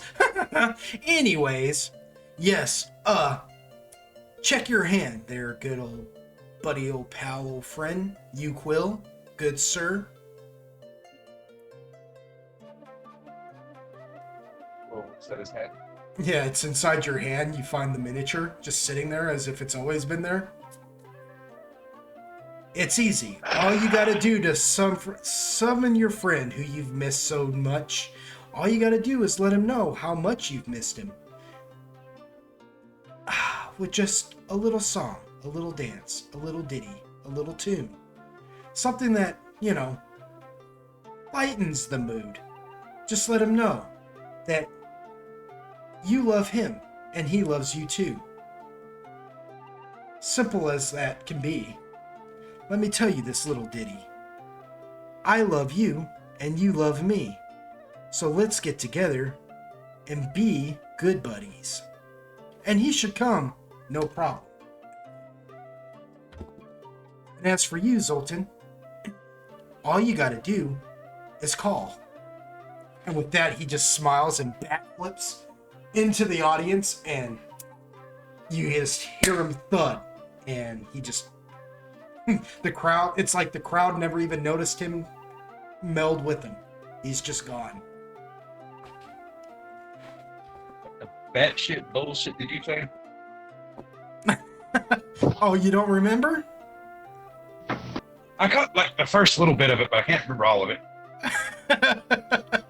Oh, well, that's a I was shame. thinking, I was thinking about how many pipe bombs I want to send to your house. All right, I'll You tell must you. sing a Rip ditty. off. Yeah, you Barney rip And off from me, dance. motherfucker. I'll tell you. I love you. You love me. Let's get together and be buddies. And I expect you to say it every time. I will never. expect you to I'm say never it. doing this. I'm never turning him back into a fucking thing.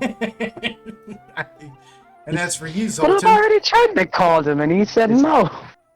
If it makes you feel any better, I believe Tyrone's was Skinnamarink-a-dinky-dink, Skinnamarink-a-doo, TJ, I love you. And right Yes, I heard him say it enough. I believe that is accurate. oh yeah, yeah. Oh yeah. When you make a deal, you make a deal. That's Mafathiel for you.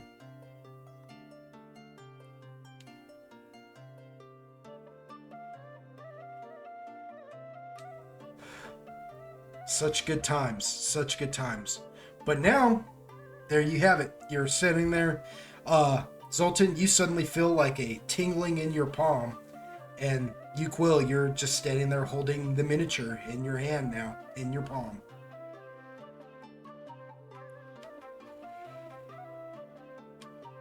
He goes to size and he's like, oh, this is gonna be just the longest day ever, isn't it? He just looks over at Android. He's like, so do you feel like hearing more bullshit today, or should I keep you put away until we get started? Ramble all day. That is totally your choice. Do you think he'll enjoy being underground?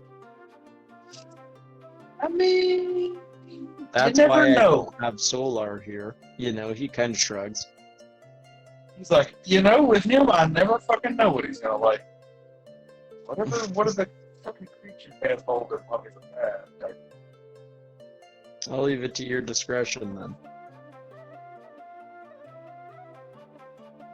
Whenever we find this meeting, maybe I'll have him drown them out with it.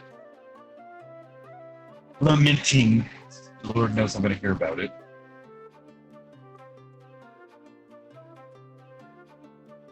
Fine, onward up. You know you miss him. Equal kind of shrugs. Is like, I mean,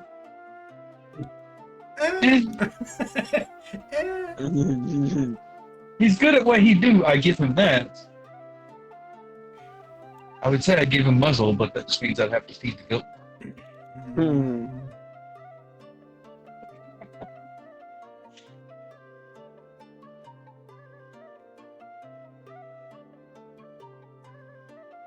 He should bring much needed anarchy to the party, so yes, it's good to have him. Let's go see if we can get into some more trouble. Welcome him back in the old ways. In the old style. We'll do this like the old days. And, like, now that I'm thinking about it, releasing him right here might not be the best idea. But big for a show. It's been a while since he's pissed off a whole It would make for city. a show. Yeah. Yeah, no shit. We can do it at the same time. I think all of our pets have angered a city or 12. But I digress. Well, let's go to the meeting and maybe we'll have a fun reunion there. All right, so you all begin to make your way into the crowd to go to this meeting. Now, you, Quill, you have You have achieved the words that you need to resummon Yucca and Zoltan. As far as you know, you may be able to call Ruckus back to you now. But where? Where is this meeting to take place? This alcove is so full. It's like looking for a needle in a haystack. And who is it that you're even coming to meet? You can't even be sure. Well, I guess we'll find out next session, won't we? Because this is where we're going to call it for tonight. Back. And whack. Whack. Oh, yeah. Wiggity, wiggity, wiggity, Wiggity, wizard! wiggity, wiggity, whack, whack. Wiggity, wiggity, wiggity, wiggity, whack, whack. For tonight, y'all. For tonight. Yep. So, let me send us out. I hope you all enjoyed tonight's session. I know I did. Thank you to them old school gamers for letting me DM them every week when we can. And again, I am completely blessed to have the party that I have. Thank you for watching and listening, and you viewers at home and you listeners at home. I appreciate it. Please leave a like, share, and subscribe. Leave a comment down in the comment section if you feel so inclined. I know that people don't usually on YouTube have a lot of likes to give or a lot of subs to give, but if you have at least one like and one sub to give, that would be great if you could give it to me. I really would appreciate it. But regardless, I am just so blessed to have this channel and the viewers and the popularity that I do. We thank you all, and y'all come back now, you hear? Say bye, everybody. Bye. Deuces.